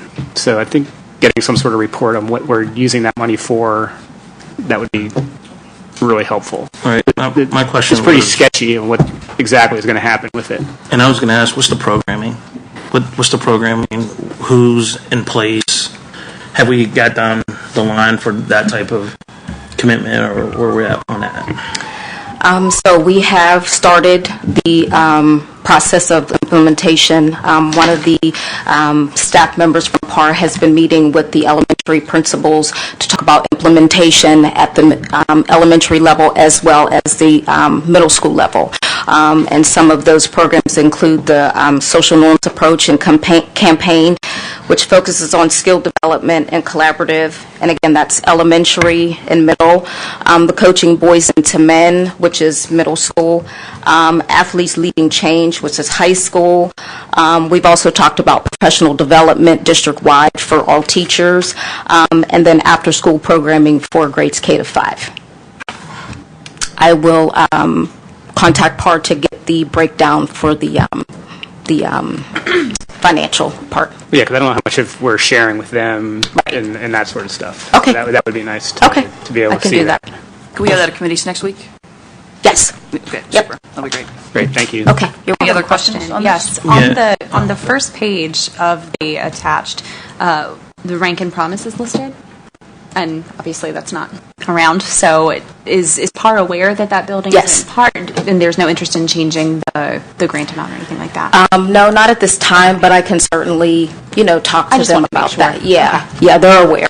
Okay, Because actually, whenever we started working on the grant, the configurations were different for the buildings. Sure, So it looks a little different in the grant. But we still have the Promise program. Well, yeah, well, they We, don't we, right have, at the high school. we do still have those students, but they're housed at the high school. Right. So will they be able to implement the program with the former I ranking wouldn't- students, the Promise students at the high school? I wouldn't see why not, yes. Okay. Sorry, I didn't mean to interrupt. I No, apologize. that filled in. Thank you. Any other questions? As this goes along, is there any way we can get updates on how the program is going? Yes. Thank you.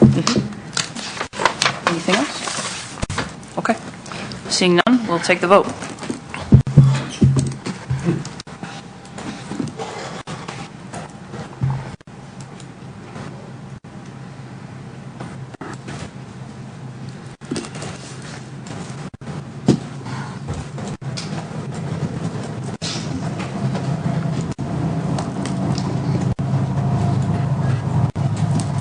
Motion carries unanimously. Moves us to 6.2.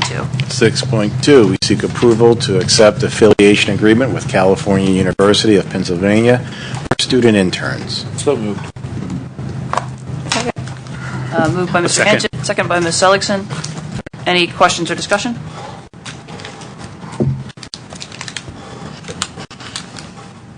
Okay, seeing none, we'll take the vote.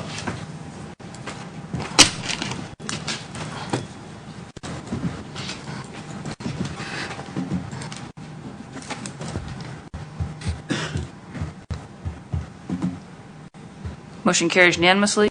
That moves us to 6.3. 6.3, we seek approval to accept the 2019-2020 Waterfront Learning Services contract for elementary online educational services. Is there a motion? So moved. Second. Moved by Ms. Strasbach, second by Mr. Hanchett. Any questions or discussion? I'd like to make a point, please. Just to point out to everybody, the way the charter law is written, a child choosing to go to an online cyber school it costs the host district $13,900 for that child to go to an online school, the same as if that child would go to a brick and mortar charter school. If you look at the math right here, and you're going to have to think hard about this because it just won't make sense. We're partnering with the AIU, and the cost is going to be $695 a year per student. So we are saving money by doing this by a lot.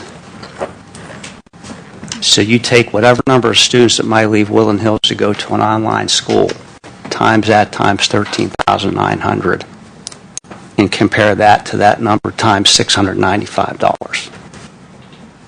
That's why the Pennsylvania charter law is regarded as the worst in the United States. It has not been changed or amended in 22 years. Governor Wolf is finally doing something about it, and I'm hopeful that some good will come out of that. Thank you. Any further comment on this?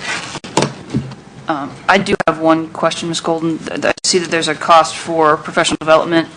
Do we have an idea of how many professional development days we will need at this stage, or is that relying on the number of students enrolled? That it's the cost for the professional development is for 1 day of professional development, so we could do it however we like. We could do one whole day, we could do half days. It's up to our discretion, but that's what they charge for the professional development. Okay, and that's a one-time cost? Yes. For as many teachers as we need to train? That's correct. Excellent. Okay, thank you. You're welcome. Any additional questions or discussion? Okay, seeing none, we'll take the vote.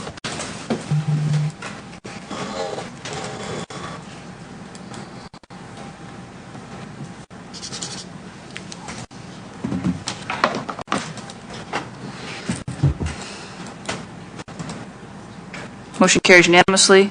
That moves us to Section 7, Personnel. Okay, 7.1. It is the recommendation of the administration that the professional contract of Lauren Walter be terminated for reasons set forth in the notice of hearing and statement of charges dated August 21st, 2019. Is there a motion? So moved. Second. Moved by Dr. Hildebrand, second by Ms. Strasbach. Any discussion on this would require executive session. Any need for executive on this issue? Seeing none, we'll take the vote.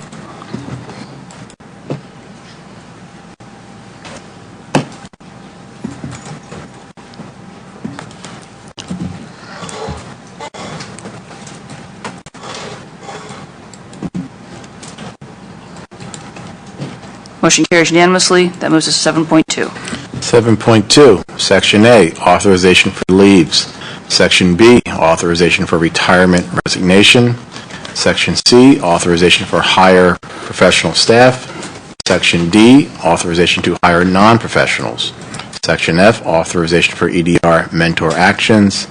Section G, authorization for miscellaneous. Section H, authorization for furlough recall. Is there a motion? So moved. Second. Moved by Mr. Hanchett, second by Ms. Strasbach. Discussion on this would require executive session. Any need for executive session on this matter? Can I just say one thing?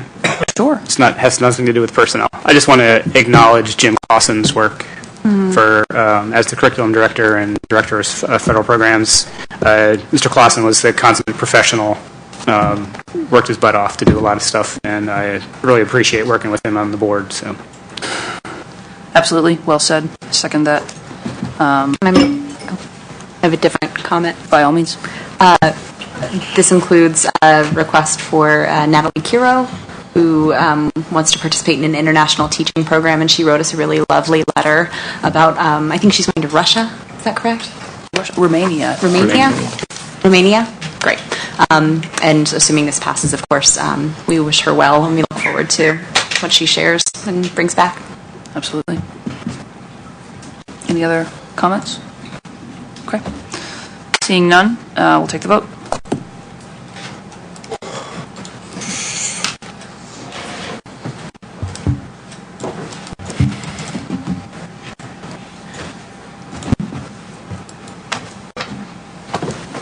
Motion carries unanimously. That moves us to Section 9, Safety and Security. Section 9. I have to leave. I have to be at work. Thank you. I have to go early.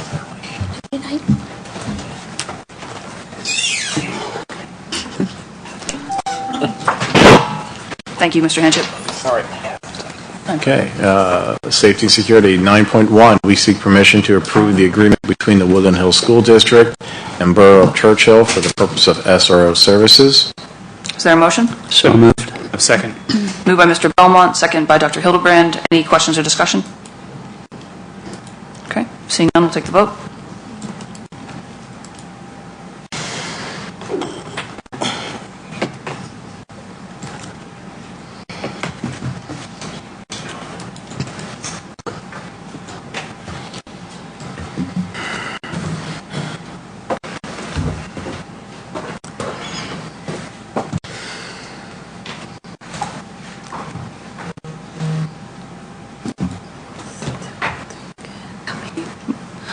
Motion carries. Okay, moves to section 10, food service transportation, 10.1. 10.1, we seek approval of the 2019-2020 bus driver list. So moved. Second. Moved by Dr. Hildebrand, second by Ms. Strassbach. Any questions on the driver list? Okay. Seeing none, take the vote.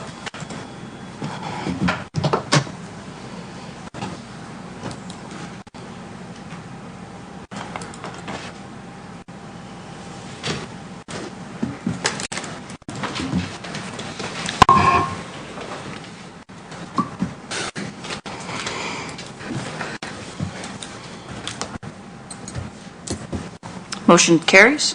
10.2. 10.2, we seek approval of the 2019-2020 school bus stops. Is there a motion? So moved. Second. Moved by Dr. Hildebrand, second by Ms. Strassbach. Any questions or discussion?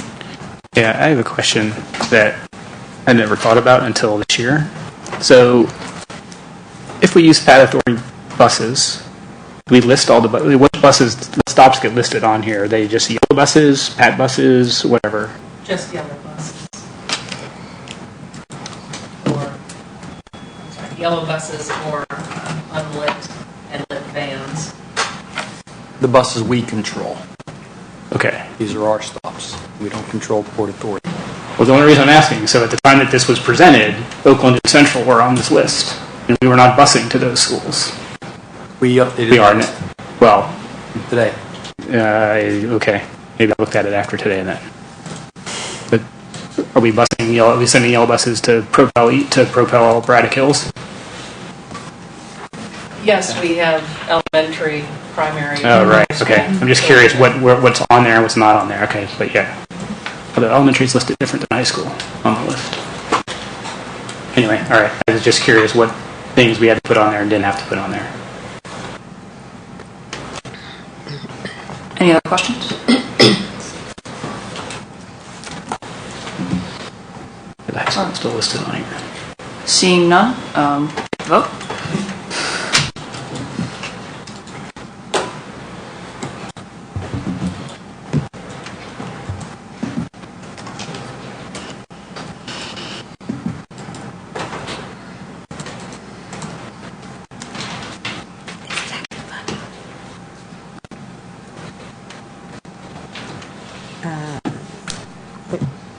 What do you want? I'm yes. Yes, okay.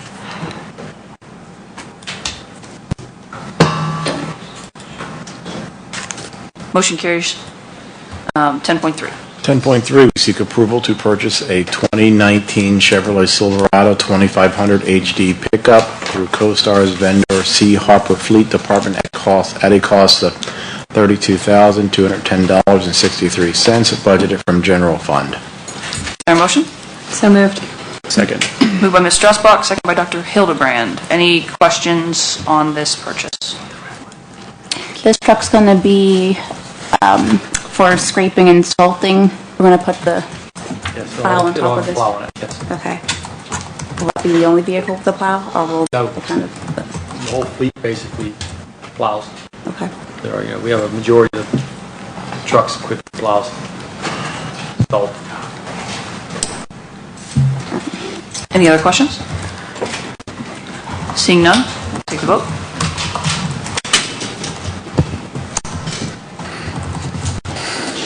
I'm a yes. I'm still rebooting. Still acting funny? Yep.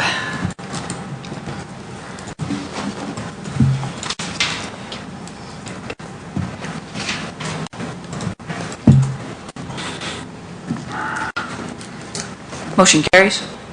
That moves us to section 11, buildings and grounds, 11.1.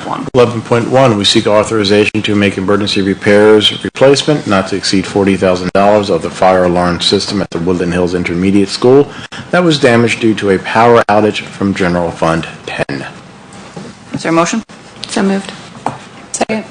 Moved by Ms. Strasbach, second by Ms. Curry. Any questions or discussion on this? What's the update? We're going to ask the same thing. Probably. Mr. Finney? Mr. Finney, how's the repairs coming? School's getting ready to start. Where are we at? Are we safe? What's going on? We're going to be safe. Right now, we're going to have fire watch. We had an electrician in the last couple of days going through the fire panel system and all the pull stations. And as of right now, we found 2 pull stations that are totally corroded out of the 3 pull stations in the pull area. So now they're going to try to find pull station that old to replace them.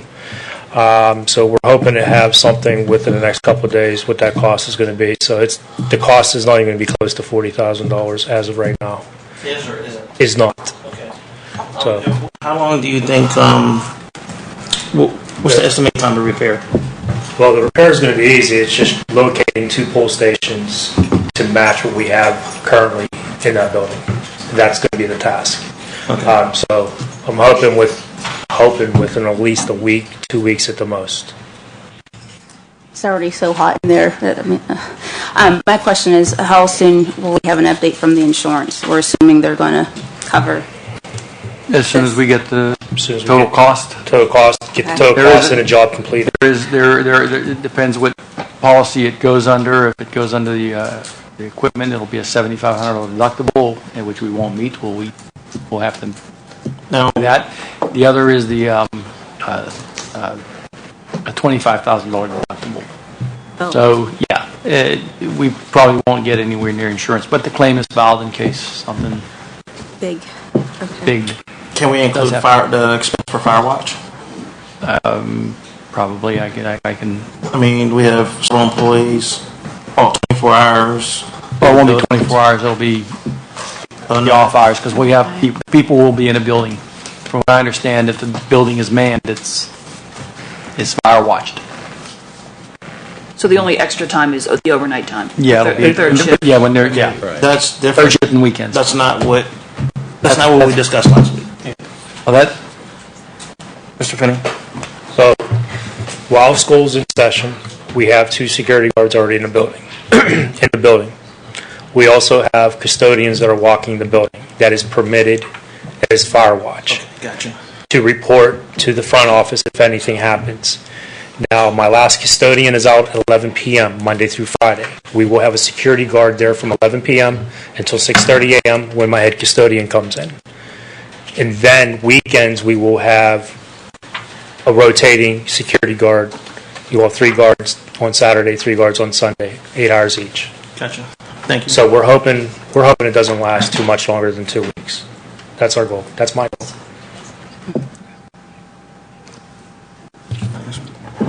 Other questions? Anybody else have questions on this? Okay. Seeing none, we'll take the vote.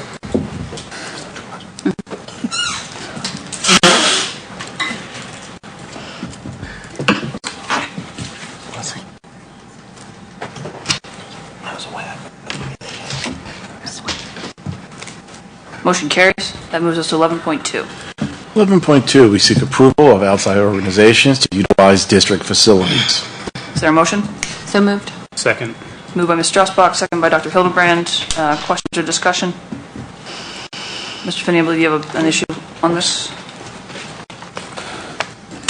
We'd like to add on to this. There was issues with the group that could not get on our site to apply for the usage of our parking lot at the high school, which is for the Forest Hills Centennial Parade for August 31st. The use of our parking lot from start time 3 p.m. to 6 p.m. with no fee. And I had no time to get it added on. So Which parking lot is this? it's going to be the high school parking lot. Are we still going to be in a misconstruction? The parking lot will be freed up for that. Okay. Any other questions on that? Okay. Is there, are you amenable to accepting that as a friendly amendment? Yep. Okay. So we will vote on the motion as amended, unless there's any further questions or discussion? Okay. Seeing none, we'll take the vote.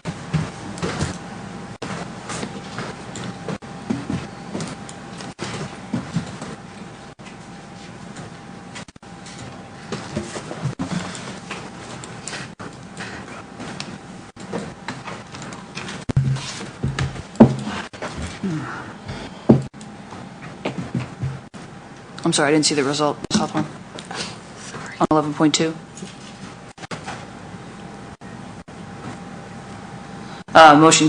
Motion carries. 11.3.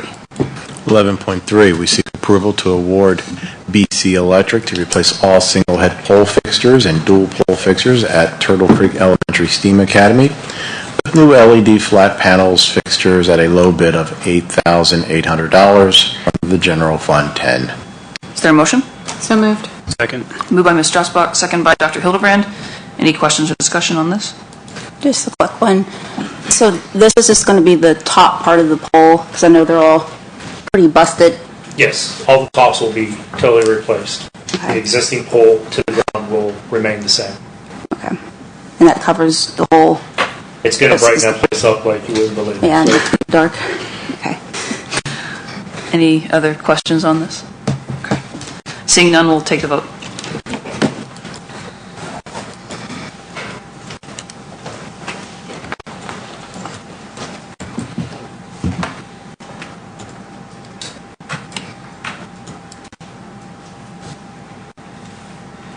Motion carries. That will move us to Section 14, School Finance. 14.1, we seek ratification of the bill list for invoices paid after the July 17, 2019 legislative meeting. Is there a motion? So moved. Second. Moved by Dr. Hildebrand, second by Ms. Strassbach. Any questions or discussion? Seeing no questions, we'll take the vote.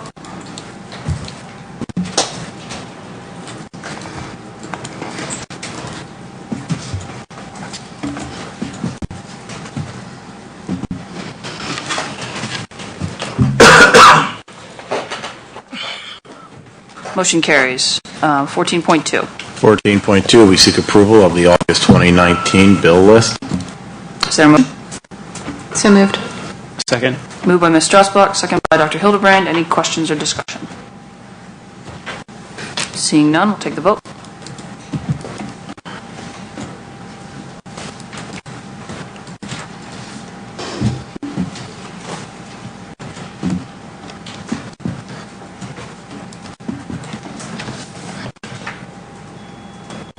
Motion carries. 14.3.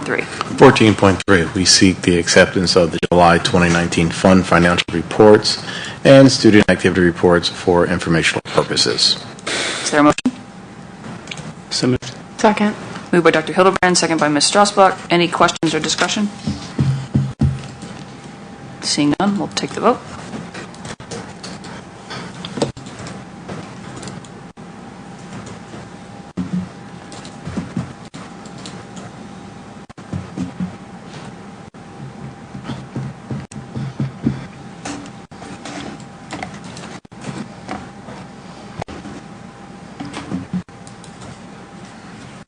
Motion carries. 14.4. 14.4, we seek approval of the investment reports for July 2019. Is there a motion? So moved. Second. Moved by Dr. Hildebrand, second by Ms. Strassbach. Any questions or discussion? Mr. Gigliotti, how can we grow our money faster?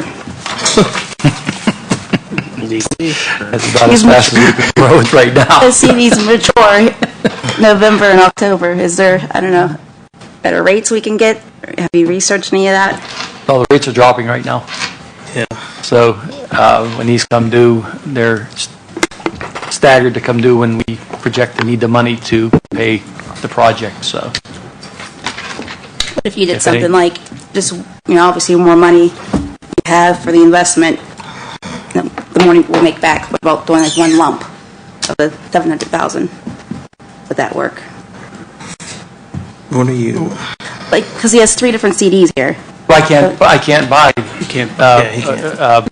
CDs for $750,000 from one bank and not be FDIC insured. So they have to follow the rules so we can protect our money.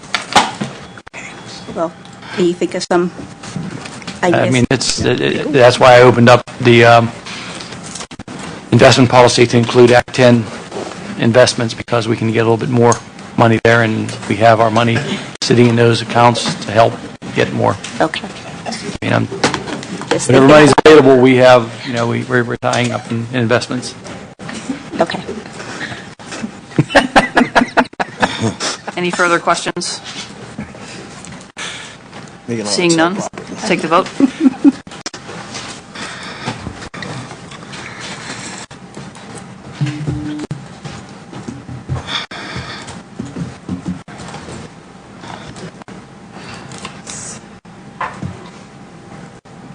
Motion carries. 14.5. 14.5, we seek approval of Conrad Siegel Actuaries to perform the OPEB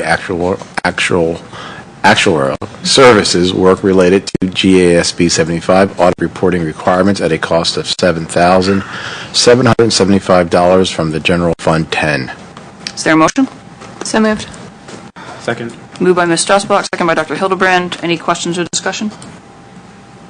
Okay. Seeing none, we'll take the vote.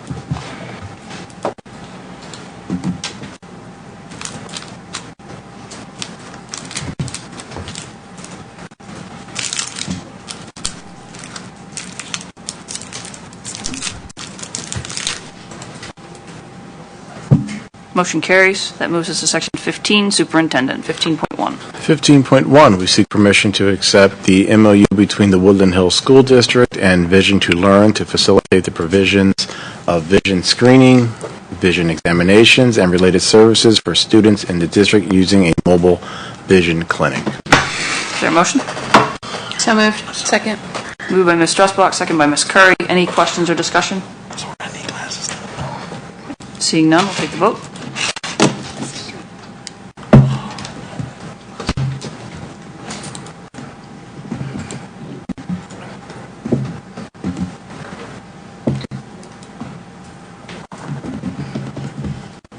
Motion carries. 15.2. 15.2, we seek permission to establish a student activity at the Woodland Hills High School named 12 Deep.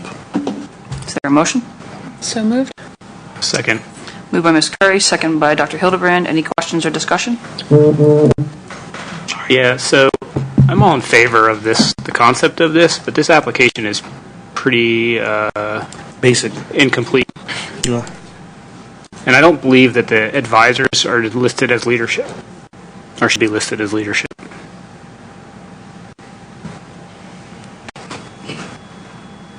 Are they going to have elections or anything? I mean, Do we have a sense of how the club will operate? Right now, it's run with Ms. Wall, Mr. Hammonds, a community leader, and Dr. Woods. They have a group of students who try to tackle issues that are in the community and try to intervene and work with the students from things that are happening in the community and talk about them in school. Okay. Mr. Hammonds has assisted on a number of occasions when we've had issues that were in the community. He would bring us the information and we would be proactive in resolving them before they impacted the school. Okay. Typically and historically, there's been students associated with leadership positions at the time of the application for the creation of the club. well, and for the use of funds, because I don't think the advisor can be the distributor of funds. Correct. Under policy, there has to be student-driven leadership in order for the club to have an activity fund. And that is not clear. Because these are not checked, right? Right. So I'm happy to table.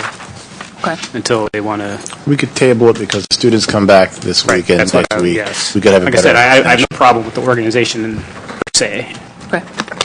So that I hear motion to table. Is there a second? Yeah. So motion to table by Dr. Hildebrand with a second by Mr. Graves. All in favor of the motion to table? Aye. Any opposed? Okay, seeing none, perhaps we can speak with Ms. Wall and Mr. Himmons. Yes. Either at committee or, some point in the immediate future and get this sorted. Okay. So that moves us to 15.3. 15.3, we seek permission to exonerate property taxes on Lot 237-D-143 and 237-D-145, 641 to 643 Braddock Avenue, Braddock Borough, by 641 Braddock Realty LLC, subject to further solicitor review, court approval, and closing by November 1, 2019.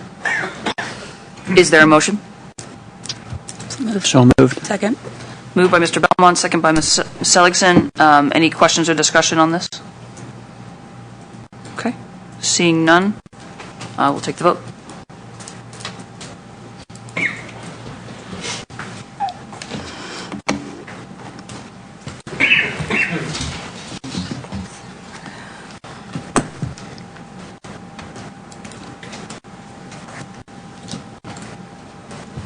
Motion carries. That moves us to 15.4. 15.4, we seek permission to accept the agreement between the Woodland Hills School District and Mr. Pedro Valles, under which Officer Valles will provide school security services. So moved. Second. Moved by Mr. Belmont, second by Ms. Seligson. Any questions or discussion? Just like to make a comment. I'd just like to thank Pedro for everything he does. Well, since he's here, he could come on down, probably, since I invited him. Should we take the vote before we... Well, so I have a question. So the Yes. salary's being paid out of the school safety grant? Yes, Is that true? Okay, that's what I assumed, but I didn't see that anywhere in the...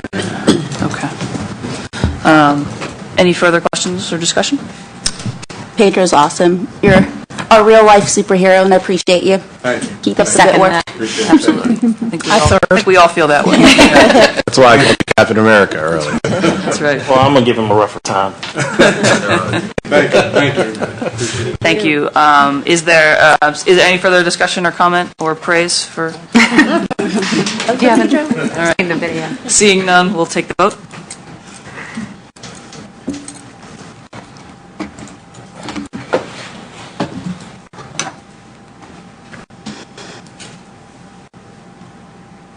Motion carries. Congratulations and thank you in advance.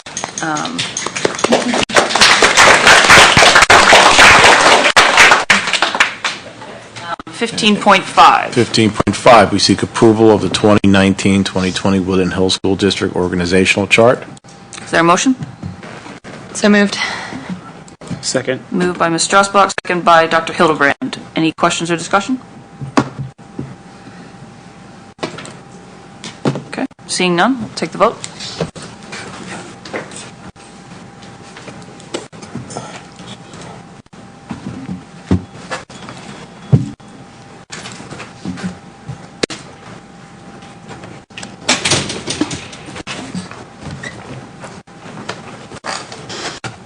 Motion carries. 15.6. 15.6, we seek permission to accept the AEDY Act 48 agreement and MOU from Phase 4 Learning Center. Is there a motion? So moved. Second. Moved by Ms. Strasbach, second by Ms. Curry. Any questions or discussion? Seeing none, we'll take the vote.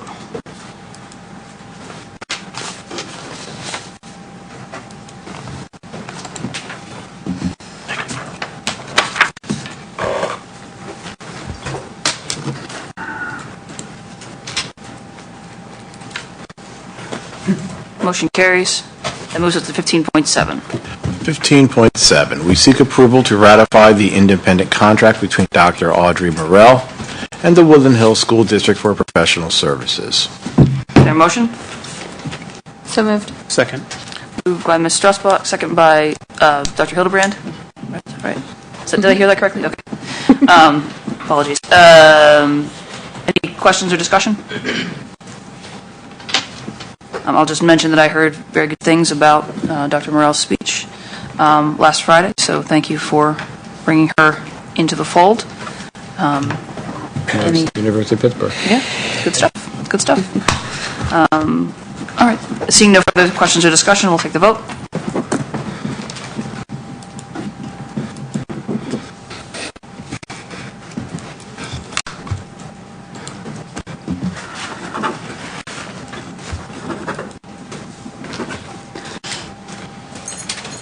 Motion carries. And that concludes the agenda. Is there any old business? Is there any new business? Okay.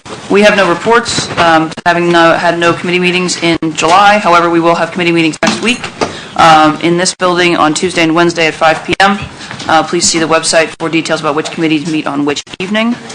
And we look forward to seeing folks there. There will be some significant points of discussion this month, so we do hope to have members of the public in attendance. Which moves us to public comment. Is there anyone who wishes to address the board at this time? Please feel free to step forward. Same rules apply. Speakers are limited to 2 minutes, and we ask you give your name and address before speaking. Yes, April Klein, Holland Road, Churchill. I want to thank everyone on the school board for serving your volunteers unpaid. We may disagree on policy, but I do respect the that you are serving the community. I also want to thank Mr. Belmont for his fiscal conservatism. I know that Pennsylvania doesn't fund charter schools fairly, and I appreciate your looking out for the taxpayer. Your negative vote for Churchill Charter School was not unexpected. I do want to share a few thoughts, though. Earlier this year, it was reported by a school board member that Woodland Hills buses 7,000 kids to 90 different school sites. That's a lot. And that's a big expense. And so when you did the math, before we had the 300 extra students in the school this year, that meant last year it was approximately 3,500 students in Woodland Hills district schools, about 1,200 in charter schools, and another 2,300 in other private or parochial schools. So what that means is really about 50% of the students living in this district don't go to Woodland Hills. And you have to ask yourself why. And I know from my personal opinion, I tried it, and it didn't work for my family. And it didn't work because teachers in Wilkins Primary told me there was nothing they could do for my first grader. He was reading at the 3rd grade level. And my pediatrician said little boys who are smart and board in school can become discipline problems. And I know a lot of the families that choose to send their kids to private and parochial schools or charter schools. And it's because some of us feel that the gifted program is not sufficient for our kids. And that's a personal experience that I've had. The other thing is, it's great that some of you had kids that did well in the gifted program and scored 4 and 5s on their AP exams. But statistics show that last year, only 7% of your kids in high school who took AP courses passed with a 3. That's not good, right? And I firmly believe that K through 3 education or K through 6 education is important to give children a good start in life. And giving them a good start, especially a child who is inquisitive, will serve them better through their whole career. We have to look at, are we graduating students that are prepared for adult life? Thank you, Ms. Klein. That's your time.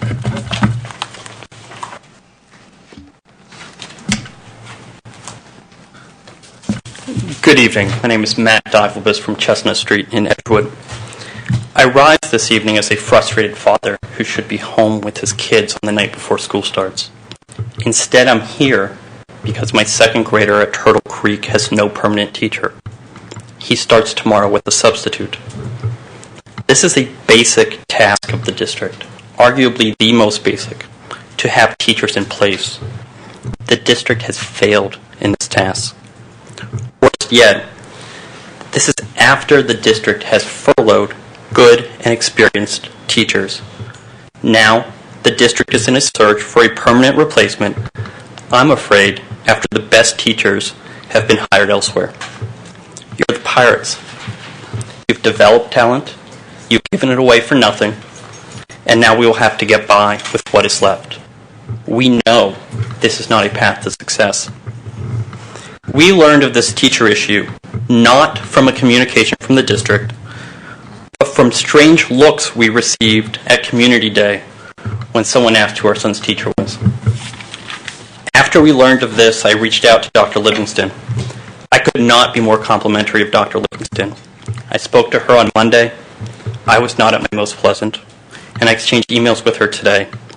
And I am appreciative of all she has done, And I'm also appreciative of everything the teachers at Turtle Creek have done to get the classroom ready so our students do not walk into an empty classroom tomorrow morning. But the fact is, this should not have happened, and when it did, every parent should have received a clear communication from the district. Even last night, my son's teacher was listed as 2 resigned teachers in the online portal. I do appreciate that the district has found, by all accounts, an experienced teacher to act as a substitute. But there is going to need to be a transition. As the son of a public school teacher, I remember what it takes to get ready for a school year. Our new teacher will not have had a summer to prepare. My ask of you is that when this new teacher is identified, you allow for a transition where there is both the substitute and the new teacher to allow the new teacher time, the time that any teacher needs to get ready to embark on a new and successful school year with our children. Thank you. Thank you.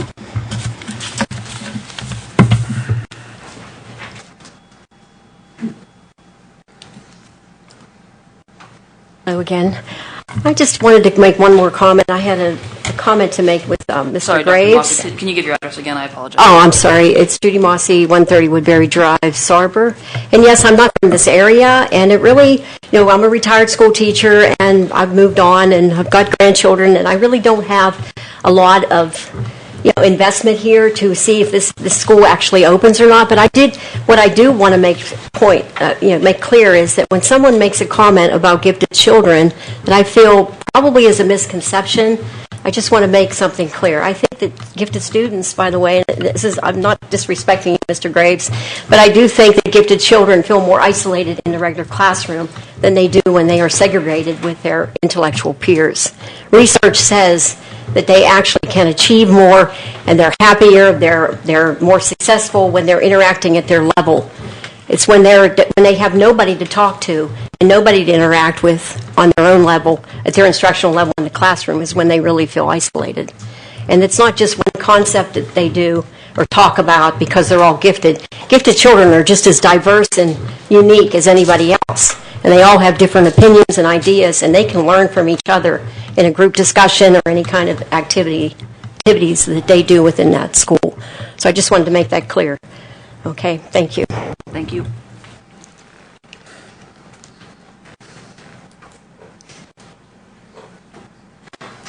Hi, my name's Sandra Gibbs. I live in Forest Hills on Ridge Avenue. I'm a mom. I have one son, and I'm about to have my 3rd daughter of young kids. We're new to the area. We've been here a little over a year, so don't have a lot of history. I've spent basically the whole year talking to everyone I see in the community about, I straight up just ask them, I've never met them before. I'm like, hey, what do you do with your kids for school? Because I'm not at the point yet where I have to decide. And frankly, from all the information I've gathered, it seems like gifted students do okay as they age up in this particular school district, but they're not doing well in the elementary level. My 3-year-old daughter has been reading for 6 months now. She'll be almost 6 when she ages into kindergarten in this district. My family cannot afford to send our children to a private school, nor do I think the private schools that exist or any of the charter schools that exist in Woodland Hills are appropriately, staffed or appropriately teaching gifted students. Like, I would like any of you to tell me what I'm supposed to do with my 3-year-old who's reading when she's almost 6, when she's supposed to enter kindergarten. I listened to the curriculum. She's doing almost all the things that are at the beginning of the year for 1st grade, and she's 3. What am I supposed to do with her? Research also tells me that there's a high likelihood that all the other children are within 5 to 10 IQ points of her, so that's 4 kids that I have no idea what I'm supposed to do with. And I can't send them to another school, nor do I think another school is appropriate for them and what they need to learn. So I would just strongly advise you to seriously consider what you're doing with the gifted program at the kindergarten level, because I know that most gifted testing doesn't start until 2nd grade or older. And it's great that you're testing kids, but that doesn't mean that you're teaching them appropriately prior to that point. And to be honest with you, we all know that kindergarten through 5th grade is like the most valuable time for education for kids. That's when they're sponges. They're learning everything. All the research shows that. So it's great that they can take AP classes and be differentiated to appropriate education when they're older and in high school. But what about the kindergartner that has been reading for 3 years? What are you going to do with her when she's doing everything that was listed before she starts? What's she going to do all day? So I just encourage you to really think about what the district is doing for these students, because they do exist, even if their voices aren't heard yet, and their parents might not even know yet that they're gifted when they're in kindergarten. So please think about especially the younger students. Thank you. Thank you.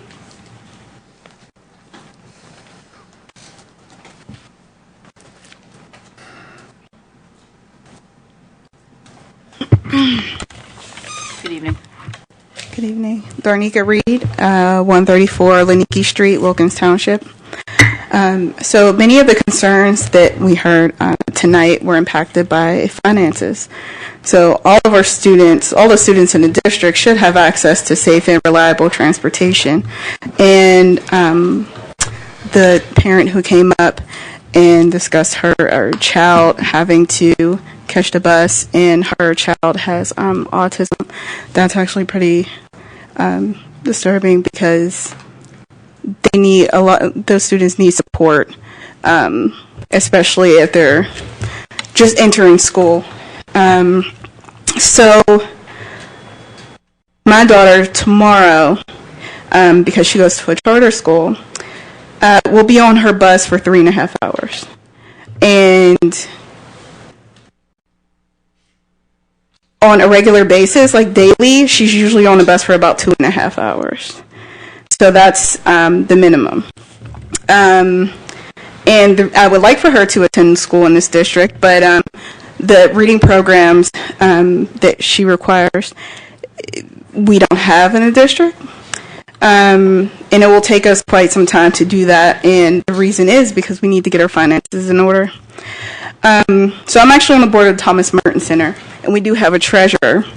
If at any point our treasurer doesn't know exactly how much money we have, or is confused about numbers, or have some sort of inaccurate account for the money, they'll be fired. And I strongly suggest that you do the same. I think that if the budget meetings were made public, when it came to you all passing the budget, I think there would have been a different outcome. I think it's just because those were not made public, because it was unacceptable.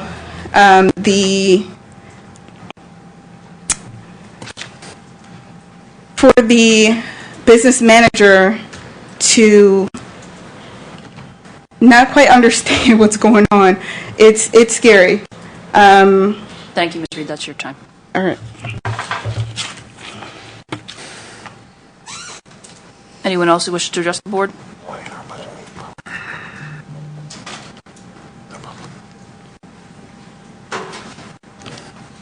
Good evening. Good evening. Name's Frank Porco. I reside at 302 Avenue L in Forest Hills. I also serve as mayor of that borough. So I'm here to talk to you both as a parent and as a mayor. So first of all, I believe that there was a number of parents that came and addressed you at the beginning of this meeting regarding transportation, especially for those of them who have students who attend either Central or Oakland Catholic. I also am the father of a daughter who attends Oakland Catholic. She's going into her second year there. And so obviously I want to just restate a few points that I made in a meeting that I held yesterday with several of you, which is I believe that every student who resides in this district is entitled to safe and reliable transportation. And while I understand that people who reside in Forest Hills do have some proximity to Port Authority bus line, you're still asking young children, some of them 14 years old, 15 years old, to wait by themselves 6:30 in the morning when it's dark in the wintertime for public transit. As parents, it's a concern, right? Ardmore Boulevard has 27,000 vehicles a day that traverse it. There's always a number of accidents every single year that occur on Ardmore Boulevard, and it also serves as a conduit for some nefarious activity, because essentially it serves as a pipeline between the towns of McKeesport and Wilkinsburg, where there's obviously a good bit of drug transactions that occur, and basically that's the main thoroughfare they use to go back and forth. So as a parent, I know and a number of them have approached me and expressed their concerns about safety of their children having to cross Ardmore Boulevard either coming or going home from school. I do want to thank members of the board who met with me and Dr. Harris as well as Siobhan, who listened, and I felt we had a very good dialogue about the concerns of the parents who reside in Forest Hills, but also the concerns of the parents who reside in Wilkins Township and Churchill. And I want to thank you guys for making a bus available and identifying a route. Because from what I understand as of my conversation with Siobhan earlier this evening, a route has been identified, it will be made available, and those students who reside in Forest Hills can opt in to take that bus, provided that they can get transportation up to the Greensburg Pike and get on that bus, or they can opt to get a Connect card and use public transit. What I'm asking for is a continued dialogue on this particular matter, and not let this just kind of go to the wayside now that we've kind of got a somewhat of a temporary fix to address it. There's a couple of things that I feel needs addressed, and I figure let's just stay on this since it's kind of front of mind. The first is communication. It's a big source of... Your time has expired. All right, so I look forward to continuing our dialogue, and I guess I would communicate with Dr. Harris's office to arrange those meetings, or Mr. Belmont. Any of us, or Mr. Harris, any of us is open for that. So Appreciate it. All right, thanks for your time. Oh, sorry, one last thing. Thanks to Mr. Finney for helping us with our staging area for the parade next Saturday. And I hope that we can count on people, teams and whatnot from Woodland Hills to participate in that parade. Okay. Thank you. Thank you. Anyone else who wishes to address the board?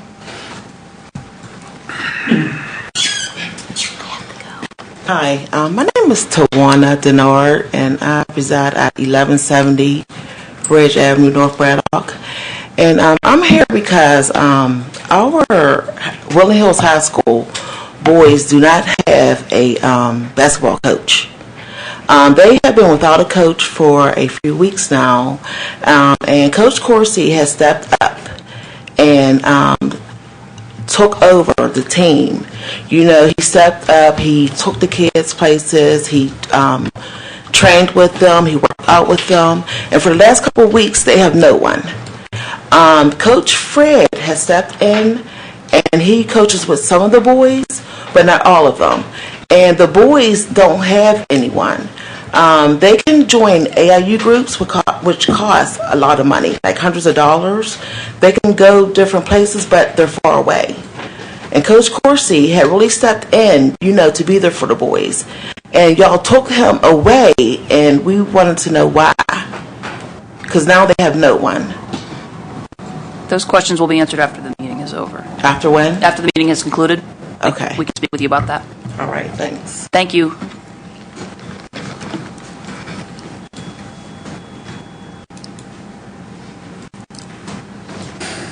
Anyone else?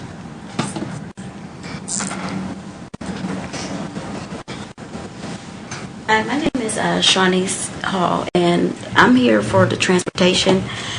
And my son goes to Homestead Propel Charter School, the high school on Andrew Street, and I've sent an email to the superintendent and I believe Teresa, and I've spoken to Charday, and I've spoke to Siobhan, and I've been calling since Monday. We were not aware that he was going to be receiving Port Authority instead of a school bus. And where we live at, we live off of Churchill, so which means that he has to walk down Churchill Road onto Palmer Avenue, down by Turtle Creek Plaza just to get a Port Authority bus. My issue is safety. There's no sidewalks down Larmer. It's all those bushes and everything. There's no sidewalks or anything. It's not safe for my son to walk all the way down there just to get a Port Authority bus. Now they've got the bus for the children to go to the private school. What about him to go to his charter school in Homestead? He had a bus last year and the year before last. He's in 11th grade. And I have to pay for Uber every day, well, since Monday, for him to get down to the bus stop. And today I had to pay for 2 Ubers because the first Uber driver canceled and we had to call for another one. So he therefore missed the bus. So I had to call another Uber for him to get to school this morning so he can make it on time. And this is not This is not acceptable. Thank you. So I hope that a change is made soon, because he will not be walking down Churchill Road when it's dark and all down Lorimer, where them cars fly around really fast. I'm sure you guys wouldn't want any of your children walking on a dark street with no sidewalks and cars flying by and they get hit. Thank you.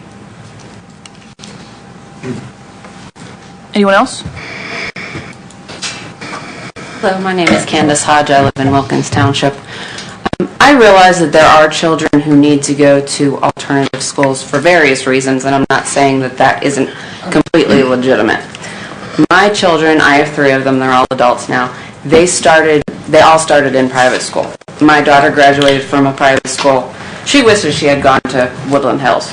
My boys both started at a private school. My older son didn't do well in private school, so he transferred to Woodland Hills for 9th grade. My youngest son transferred in 10th grade by his own choice. They did much better in Woodland Hills. They got a broader education, a better education at Woodland Hills than they did at a private school.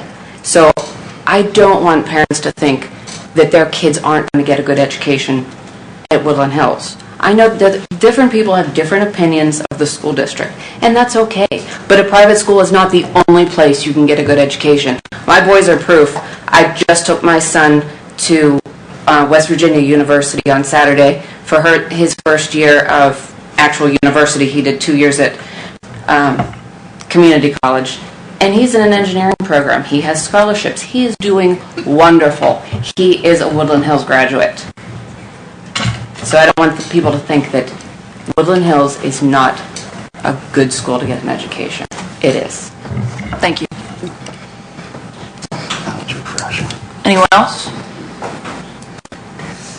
Seeing no further speakers, is there a motion to adjourn? All in favor? Aye. Any opposed? Thank you all. We'll see you next month. No, Next week. Committee's next week.